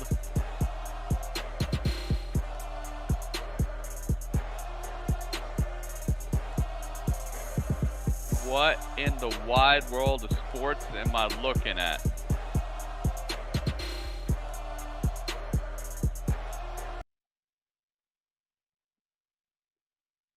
What in the wide world has just occurred?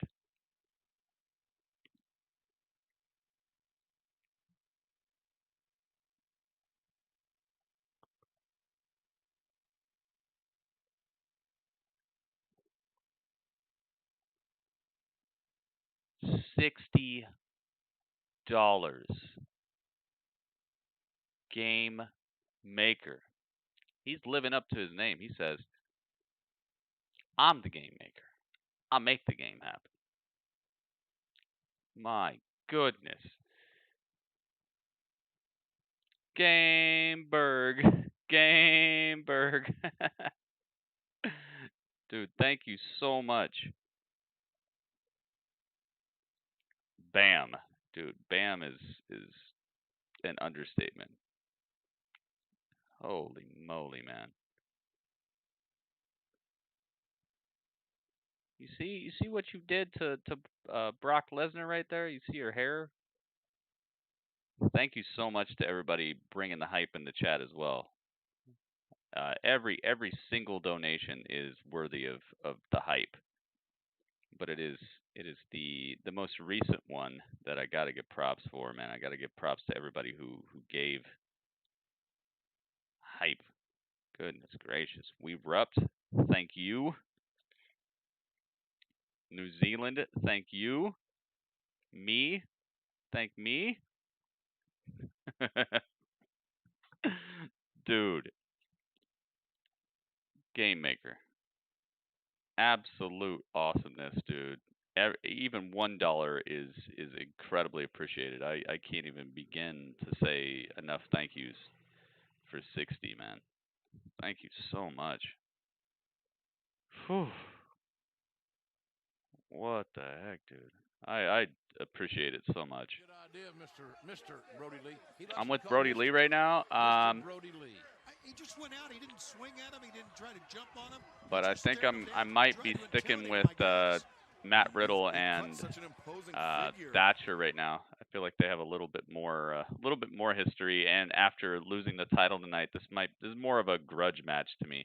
But I'm gonna be switching back and forth a little bit during this main event to find out what's happening with Brodie Lee. Might see a Moxley sighting or something. He might steal back his title or something. Why are they fighting? They're fighting because. Okay, so Matt Riddle and Timothy Thatcher, they had the tag team title showdown for the NXT Tag Team Championships versus Imperium, and there was an inadvertent spot where someone got flipped into Thatcher, and Thatcher took it personally, and it just everything broke down in his head. So he left Matt Riddle in the ring to fight Imperium by himself. And Timothy Thatcher just went backstage and left his tag partner. So they lost the titles. Matt Riddle could not overcome both members of Imperium, so they're no longer tag team champions. Then they started interviewing Timothy Thatcher backstage after the whole thing was over, and Timothy Thatcher was like, "This guy, he's just, I want to fight people. I want to be tag team champion. This guy's out here. We're doing talk shows. We're doing comedy shows. This guy's bro, and he's upset because he thinks that Matt Riddle doesn't take things seriously just because he has an attitude like that." And then Matt Riddle comes out from the match that just happened. He's like, "Yo, what happened, bro? What are you doing?" And then he pushed them, and then they pushed each other, and then just a brawl broke out to where they had to separate the two. Then later on, they were Matt Riddle was backstage talking with William Regal on his tablet, and William Regal was like, "Okay, yes, you can have the match." And so Matt Riddle was like, "Dude, I just got the match I wanted. I'm gonna fight Timothy Thatcher later on tonight." And then Timothy Thatcher came out of nowhere and just smashed Matt Riddle, then grabbed a flat screen TV and destroyed Matt Riddle with it. And so the alliance is dissolved, basically. So that is why these two are fighting. That's why. That's the rundown. And now you know. And knowing's half the battle, guys. No, Gritty, that's a good idea. Mike Tyson is a legend. He is a legend. And what that would do for them? I know, I really don't care about the ratings, but that is a ratings get. Mike Tyson is your TNT champion. And the guy, he looks like $1 million still. He's a super duper draw. When people hear Mike Tyson, it matters. Especially in the world of combat sports, you have to respect his abilities. Even if you don't like him or whatever, you think he's kind of wacky and out there, you have to respect him when it comes to what he can do. Even at this age, he can light people up. Especially, look at what they did with Jake Hager, dude. They made Jake Hager versus Jon Moxley look like it was about to be something. And Jake Hager and Jon Moxley, both of these guys are not the finest in-ring technicians. Can you imagine what they could do with Mike Tyson? They made Jake Hager undefeated UFC, undefeated MMA mastermind. You can imagine what they could do with somebody who actually is just a super straight killer. That would be an incredible first champion for the TNT Championship. And I know people will be like, "But he wasn't in the tournament, Gritty." Well, hey, guess what? AEW has jumped the shark so many times with their wacky, wild weirdness that they do that there's nothing off limits for them, dude. They have little dudes who look like they're 16-year-olds wrestling against the greatest wrestlers in the world and pushing them to 15-minute matches. They have dudes putting on baby oil and it's actually making it so that you can't grab them or slap them. Your slaps are coming off of them like they're invincible now, like oil's a force field. You got people jumping into an ice box and coming out with a different outfit on. You got people teleporting all around the arena, even if they're not a supernatural character, they're appearing out of nowhere. They jumped the shark a long time ago. So if it was supposed to be taken completely seriously, then they shouldn't have done all that weird stuff. So I'd say the least of their troubles is decorating a highly realistic combat artist in terms of what the AEW management should do or could do. Put that on him all day. All day. Oh my goodness. Dude. Randy Orton, John Cena, and Game Maker with the incredible Attitude Adjustment RKO. Game Maker. 500 bits? Holy moly, man. This is incredibly generous, dude. Thank you so much. The bro is in trouble. Yeah, he is. He definitely is. So yeah, putting the title on Tyson. If they do it, that'd be a great idea. They're probably not going to though. Probably gonna put it on Cody. Candace out of here. Let's get the bro in here. Dude, Game Maker, thank you so much. It is not Matt Riddle versus Brodie Lee right now, by the way. This is our co-main event type of spots here. Yo, Jake, what's up, dude? Welcome. Riddle's shoulders are down for a 1. Holy moly. Oh my God! Hey, and thank you to We Rup for giving some props to Game Maker. I don't know, everybody else is asleep or something. Make sure you guys give props, guys. Give some respect. People supporting the broadcast that you're watching and the place you're hanging out. They're helping you. Whether you see it or not, it's helping you out in the long run. Oh my goodness, Thatcher with slaps. Oh, he's going for the arm. Riddle's so smart with his defense. That's one of the best things about Riddle is he finds ways out of things. He's very flexible and very strong at the same time. That's so important in wrestling, to be flexible and strong at the same time. It cannot be overstated how important it is to be flexible and strong. No way, Matt. Timothy Thatcher with the power bomb. Incredible power bomb. And thank you to Elijah as well. Elijah giving some props over on YouTube. Thank you. Sit out power bomb by Matt Riddle, and now it's Thatcher. Jake in the building. Team Gritty for life. Dude, I hope so. Team Jake. We need a Team Jake. Oh, goes for the kick. No Pele kick for you, and now Thatcher turns it into a ankle lock. Oh, goodness.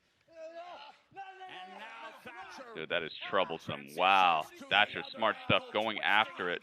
I would say a lot of Matt Riddle's movement, power, everything comes from his legs. Is Brodie Lee still fighting? Okay, the match is over now.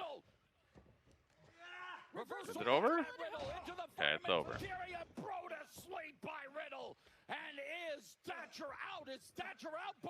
Okay, what's Brodie Lee gonna do over here?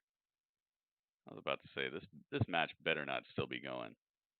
Christopher Daniels, I know he's a highly decorated, highly respected wrestler, but right now it's Brodie's time, man. Especially without your SCU buddies being able to do anything weird with the Dark Order. Uh-oh, Moxley is here. I said he might be. John Moxley's here. Oh my goodness. Dude, he threw him into like an actual barricade with no give. He didn't throw Brodie Lee, he threw somebody else, but still. This guy got super sandwiched. John Moxley eliminating the entire Dark Order by himself. Up, paradigm shift. Brodie Lee just walks out. Dude, he didn't run, he just walked out.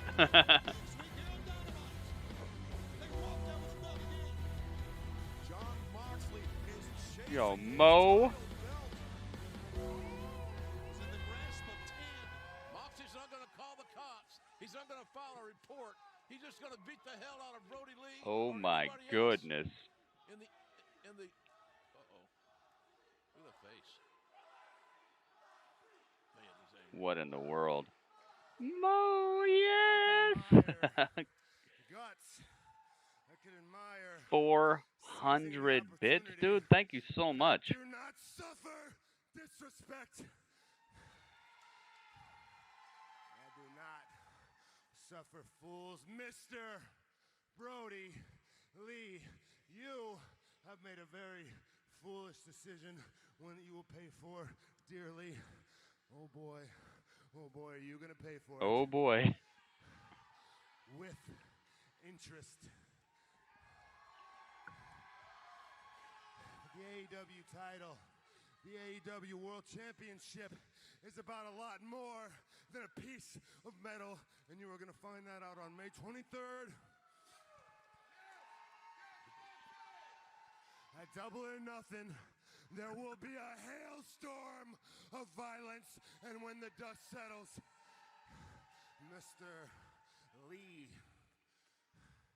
you may very well find that your AEW career is over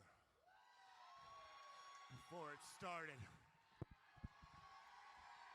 Moxley and Dang, Brodie that's some, Lee for the some very championship strong words. on pay-per-view on Saturday night, May 23rd, and the Mox is not. Now, John Moxley's going to just destroy everybody. And that's it. NXT goes off the air with Thatcher just ripping the arm of Matt Riddle. What a very interesting and different way of ending that. Is next. We thank you for being with us and say good night. Oh yeah, they said they have an announcement. Is it going to be on their YouTube channel? This video may potentially trigger seizures for people with Okay. Hang on. They said that there's going to be a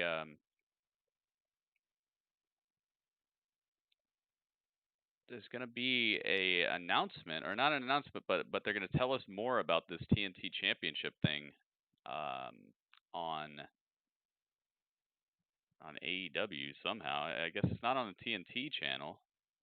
Let me see if it's on the post Dynamite show. It starts in 14 minutes. So we have enough time to do Grapple Chat. We're just gonna have to be quick about it. So let me know, guys.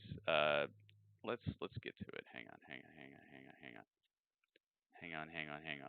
I highly expect both these shows to most likely get points, but we shall see. Let me get to this, because we got about 14 minutes before the post show happens, and I really do want to know about the TNT title. And I want to know about if they're going to show why Mike Tyson is involved, anything like that. I'm extremely excited to see that. So I'm not missing that. So let's get to it. It is time. It's time for a little talk, guys. Just a little talk, a little chat with the Dudley Lorian.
Oh yes, guys. Hang on. There we go. All right, just making sure that we got that going. All right. So if you watched NXT, or not NXT, if you watched AEW, we're gonna start with AEW. If you watched AEW alongside of me and you would like to give your review, please just type it in the chat, guys. Not the full review. Just give me the number out of 10. What you give it out of 10. I don't want to overshoot our target here. Our target is to get both reviews done in about 13 minutes here. So I just got to know what you guys thought overall of AEW tonight. What did you give it? Keep in mind, if you didn't hang out, then your score might not actually affect the outcome. But I definitely still want to know what you thought. I just, sometimes can't let it throw stuff off. Let's see. What do we got? We got an 8.5 out of 10. We got another 8.5 out of 10. Okay, 8.5 plus 8.5. Gosh, what am I gonna give it? Oh gosh, man,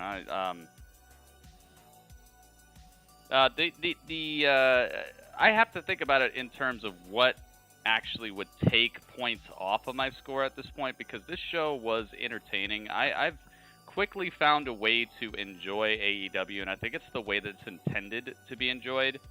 And it's basically just like a carnival show. I don't think it's meant to be like the most super serious wrestling show. There's like one or two angles that are super serious, and then everything else is just carnival land, which is fun. If you take it that way, I promise you guys are gonna have fun. It's almost like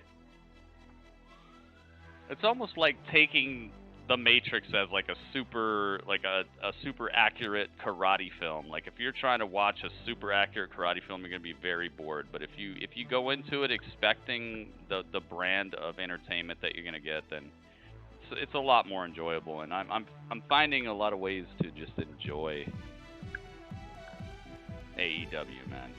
Like I said, they jumped the shark a long time ago. That's why I don't think putting the TNT title on Mike Tyson is a bad idea, because dude, it's look at the people you got out here. Look at what you got going on in your league.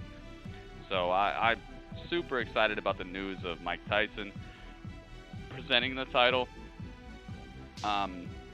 Plus, it make it so that both Cody and Lance Archer can continue their feud, because I don't think this feud should be over. This is one of the problems with the Cody feuds, is like Cody gets into a feud, it's like the biggest thing in the company, and then it just ends. And then it's just over. Like the same thing. It happened with Shawn Spears. It has basically happened with MJF. It happened with Jericho.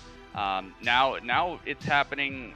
Let's hope it doesn't happen with Lance Archer, because like they're building up these incredible angles and doing an extremely good job of making Cody look like a great superstar that he is, and making the other guy look like an actual threat. And then as soon as it's over, it's done.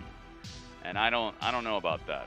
I hope that that's not what happens here. I hope this is not the end of things, especially with the excellent promo work that Jake the Snake is doing. They're making it personal, and I think Lance Archer is such a dominant force that I would hate to see this be the end of Cody Rhodes and Lance. So I kind of think a good way out of that would be just don't give the title to either of them. Give it to Mike Tyson. What else was cool? Man, Pineapple Pete getting his shot was cool. Getting destroyed, the beating up of Vanguard 1, the disassemble of Vanguard 1 was kind of sad, actually. I don't even know Vanguard like that, and I could feel the pain of seeing it get destroyed. Sammy Guevara saved the whole thing. Sammy Guevara saved the whole entire Kenny Omega and Matt Hardy match, because to me that match, it's once again, it's the curse of Omega. Why is Omega always having such problems beating people? This guy literally beat Kazuchika Okada, and now he's having trouble with Santana, while his tag team partner is one of the greatest tag team partners of all time. You got one of the greatest tag team partners of all time, and you have the basically fan voted best wrestler in the world on the same tag team, and they're fighting against Santana and Ortiz, and it's taking you 16 minutes to win. Why is this the Kenny curse, dude? Why does he have such trouble with every single person he fights? This guy should be smashing people, and it's actually starting to cut into his overall ability to look devastating in the ring. He hits his moves, and it's like, They got to stop doing that. That was definitely a negative. I was glad to see Nyla Rose in the audience. I'm glad they put that Fatal 4-Way for the women on. This show just had such, and I love how they started it too, with Cody Rhodes in his truck and he just rams through, and then the street fight starts. Like it just had that good, like it felt like you were watching something that was not historic, but something that would matter later down the line. You'd be watching like a history of AEW special, and you'd see this moment. Like there were moments like that tonight I really liked. Main event is whatever. Honestly, it's whatever. I know Brodie needs to look savage and everything, but I just wish they'd find another way to do it besides beating up Christopher Daniels, because he's not something to be impressed that you could beat, dude. He had a whole storyline recently where his whole storyline recently was that he is not good at wrestling anymore. And then you give that as like a match that's making Brodie look like he's a savage. Like, no, you should have him beat somebody like Luchasaurus. Have him beat somebody like have him beat up Shawn Spears. Have him beat up have him beat up a returning Blood Dust. Have him. Dude, there's so many people. Have him beat Darby Allin. Oh, I like the Darby Allin part as well. Dude, I'm gonna give this a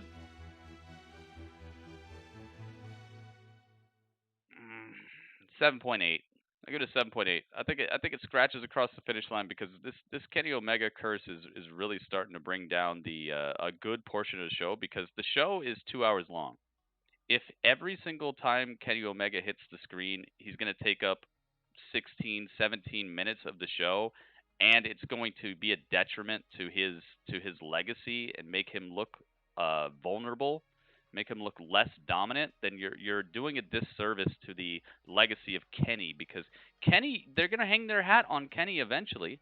Eventually he's going to be the dude, and they're going to have to basically start over with his dominance. They're going to have to do what I'm asking them to do right now. So they should just do it right now and then trickle in these dominant performances here or there. There has not been these dominant performances. Every time you see Kenny, it's like, okay, I know I can do something during the commercial break that's coming up, because he's never going to be done with his match in like 5 minutes. And that's not what dominant champions do. Look at Drew McIntyre right now. Look at even people like Andrade or Angel Garza. Like, they can still put people away when it's necessary. When they need to, or when they just need that big win, it's on tap. It's like, yo, I'm good. Look what I'm doing.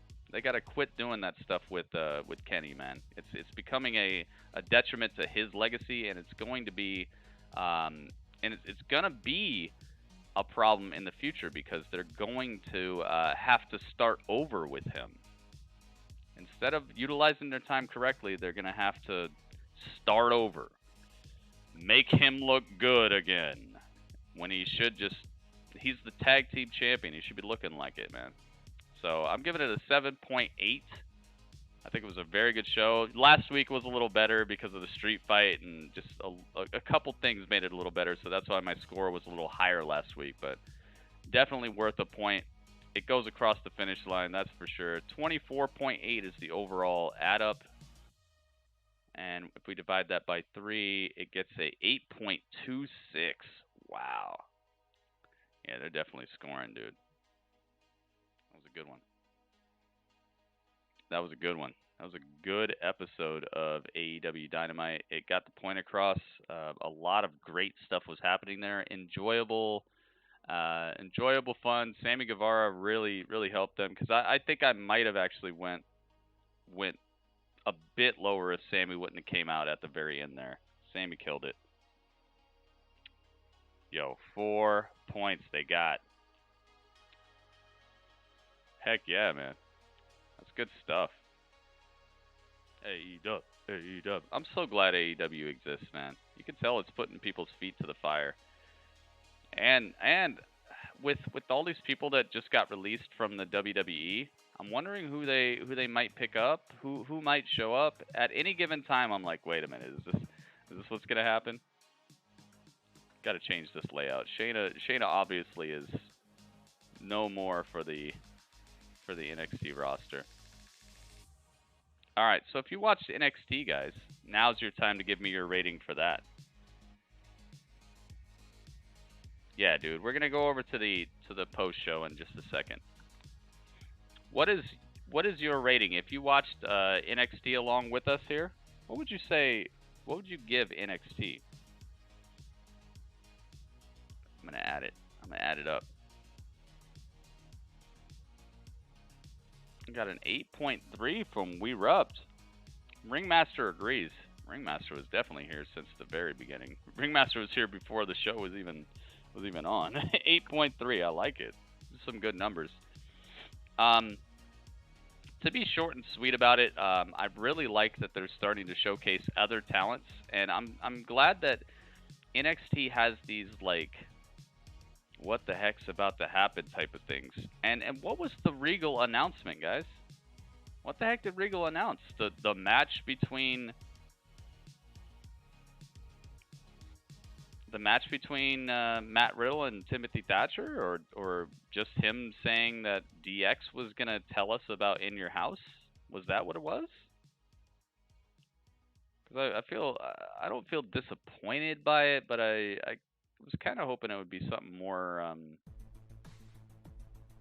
I don't know, more involving of the superstars. I know a pay-per-view is pretty involving, but it doesn't tell me what's gonna happen at the pay-per-view. It's just like, yo, we're gonna do an event, and it's gonna be 35 minutes longer than your normal episode of NXT, you know. But hey, I gotta put my trust in takeovers. So a takeover announcement is a hype thing, and they got a bunch of stuff on the docket tonight. Oh my goodness, dude! Cameron Grimes beating Finn with the help of Damian Priest. No Killian Cross besides I gotta watch that promo too. Karrion Cross. No Karrion Cross besides the promo. I'm glad he had a promo. It's better than just leaving him out. But there's I didn't see any Tommaso Ciampa. The Undisputed Bunch segment was kind of fun, I guess. I'm glad that the Bro has somebody to bounce off of now. The tag team titles being on Imperium. Hopefully they're going to defend them every single week. I think that would go very well with their gimmick. Their gimmick is the ring is sacred, that they care about the ring itself, about the art of war and wrestling. And I hope that means that we're going to either see them in action almost every week, or they're going to defend that title very often. And now Imperium is starting to just look so incredibly dominant. I could see a clash between them and Undisputed Era coming up again, or something to that effect. Overall, man, I gotta see that Karrion Cross promo. I gotta see that. I feel like that'll change my rating a little bit, but just to be overall safe, I'm gonna give this an exactly 7.75. I didn't see anything that really took me out of the game too much, and I really liked the people involved here. I liked what they were able to put across. The Gargano segment is always fun. It was a must-see type of episode. And then the news that Rhea Ripley is gonna just run through Io on her way to Charlotte. She explained why she wants to fight Io, and the tease of Keith Lee versus Johnny Gargano and Candice coming after Mia Yim. I hope Candice teaches Mia some things. I'm giving it a 7.5 down the line. So that's for sure. So 7.3. Can I clear this? 7 or 8.3? My bad. 8.3 plus 8.3 plus 7.75. I gotta call it right on the cusp, because I didn't get to hear the promo, and I think there are some things that I did not quite like about this, but they didn't destroy the episode for me. It just kind of was like, oh, okay, can we move on to the stuff I do care about? So overall, this equals 24.35. We're gonna divide that by 3 ratings, and that is gonna give us an 8.11. They got it, man. What a great day Wednesday has become. Battle of the Brand. My goodness. 8.11. This is a very, very good NXT, but I missed the Karrion Kross promo, so I had to give it just creep across the finish line points because I did really like NXT. I thought AEW might have just been a smidge more entertaining, but that's because I view NXT as like a wrestling show, and I view AEW more as like an entertainment type of show. Even though they're both entertaining, I'm not trying to create any sort of controversy here, but I do believe that there is a very noticeable difference between the two at this point, and I like being able to differentiate the two. All right, so we got the after show with AEW guys. That's it. Right, he's a tag team straight expert, no Get doubt. over He could here. We got adapt to Taz, someone like we a got, Kenny Omega, and they never Jim worked Ross, together as and a we got unit, and they Excalibur. looked cohesive and they looked great. You know, and about the tag team titles, honestly, in my opinion, I think once Hangman's back in the fold, I mean, One slip up. he's I one know, half right? of tag team champions, Omega's the other They half. could. We get that, but it's been so fun. You know, you got a lot of tag teams. Power that didn't get are a point building because I momentum didn't right see a now. reason to. I would have Those gave it a titles could point. be grave Mo. danger when they defend them. If So you're because asking me, they might have lost a little yeah, steam Power together. definitely got I a know point. they're It buddies, was Omega one of the better and episodes Hangman, of but Power. still, you know, they haven't tagged together in But quite it's some just time to the point they're you're so making, far JR. out of the About the Tiger Claw gimmick, the running, the scratch gimmick, and on top of that, I know, they're JR, not I know doing it's a another pet peeve of Power. yours. I get it. I know a lot So of guys back in the it day was that just would kind bother of 'em. pointless I've to do had it. guys do that move to me. But yeah, they earned a point. It's just it's not really a move. I You wouldn't equated. even sold it. Well, yeah, shit, I didn't sell. there was no point. They're so I didn't- far out of shit, the running I right didn't now. I sell was like, pile whatever. drivers. Let's just not. Well, wait a minute. Well, So we're talking I with probably Taz, wouldn't have sold it, but Excalibur, and Jim Ross you might right be now. right. So let But me get over to it's this. okay. But hold on. Let's hang out. debate it for a second. So, okay, you said to Shivani on the air, has it ever beaten anyone? And that's a good point. No, Carnival that has is not. coming. But Same you thing. could say, well, has the I Trap don't ever know about beaten that. anyone? Right? So Freaking it's kind of a good the transition. president to hurt of your their opponent. company We said don't he doesn't know even what know kind how of to explain fingernails what it is. Ortiz So has. I know I wouldn't JR's say it's giving the me same the thing side because eye. he Come would. on. And I'm sure he would have we told don't us know what that his it's fingernails are like. They'd be basically the same scratching. thing. He Yeah. said it's just something that they're doing, and we'll have to see what it is when it happens. So I'm placing trust in the guy who's running the whole company over any rumors, he's friends with your any neighbor. ideas of what it is. No, but maybe he's I'm friends just with your gonna neighbor, tune JR, in in and Oklahoma check with it all those out. tigers. And I recommend everybody do that because who knows, man? Yeah, he maybe got that watching Exotic Joe. Who knows what Wow, they got? Exotic, whatever his name is. We're 10 weeks into It's the a quarantine. strange name for a Tad's still show, making I'll tell you Tiger that. King references. Very strange name for a show. Well, Oh, JR, you did mention that you know, Kenny Omega and Matt Hardy had never teamed before right. last We week got the in after show that going on. wild street fight. And Yeah, it's I called had thought Carnival. that perhaps Matt Hardy and Santana Ortiz at some point had crossed paths before. And it turns out they've only met one time in the past, and it was in December of 2016 You in didn't a say it was the four-way same thing. I tag thought you team said it was match the same thing. where You Matt said and same Jeff thing. Hardy took on Santana You said Ortiz. Carnival is coming, and who then you took said it's the on same thing. Private So Party, what do you mean? who took on the Dudley Boys. Whoa. Like, Wow. All right. Nice. What an insane match. I like that. All I could think of when I Thank saw you the guys for result your is reviews, man. We that got those Bubba reviews probably done. just beat the shit out of Private Party for the entire match. Oh, they swear Good on this. chance of that. Good chance of that. Good chance. Where's And then that at? Devon dropped the leg, and then Devon dropped the leg, which feels like a safe falling on you. But that's another topic for another time. Jim, that was in House of Glory Wrestling. I in mean, New what York. I said last night. So it's both Santana Ortiz and Private Nice Party. match. They spent a lot of time there, and that's where they What did you first say met. last That's night? where they You got kind to of form full overlapped. sentences for me, And man. so yeah, that was a I'm trying to really keep up with everybody who's interesting kind of talking. I historical gotta, House you of gotta Glory, form Amazing full Red, thoughts right? for House me. of Glory, Amazing I Red. don't know what you're talking about. Good guy, good dude. Yeah. All right. You're I didn't know between that. Good between stat different right there, my ideas man. for Good me. job. I don't know what you're speaking. That's what I'm here for. I guess your internet's working.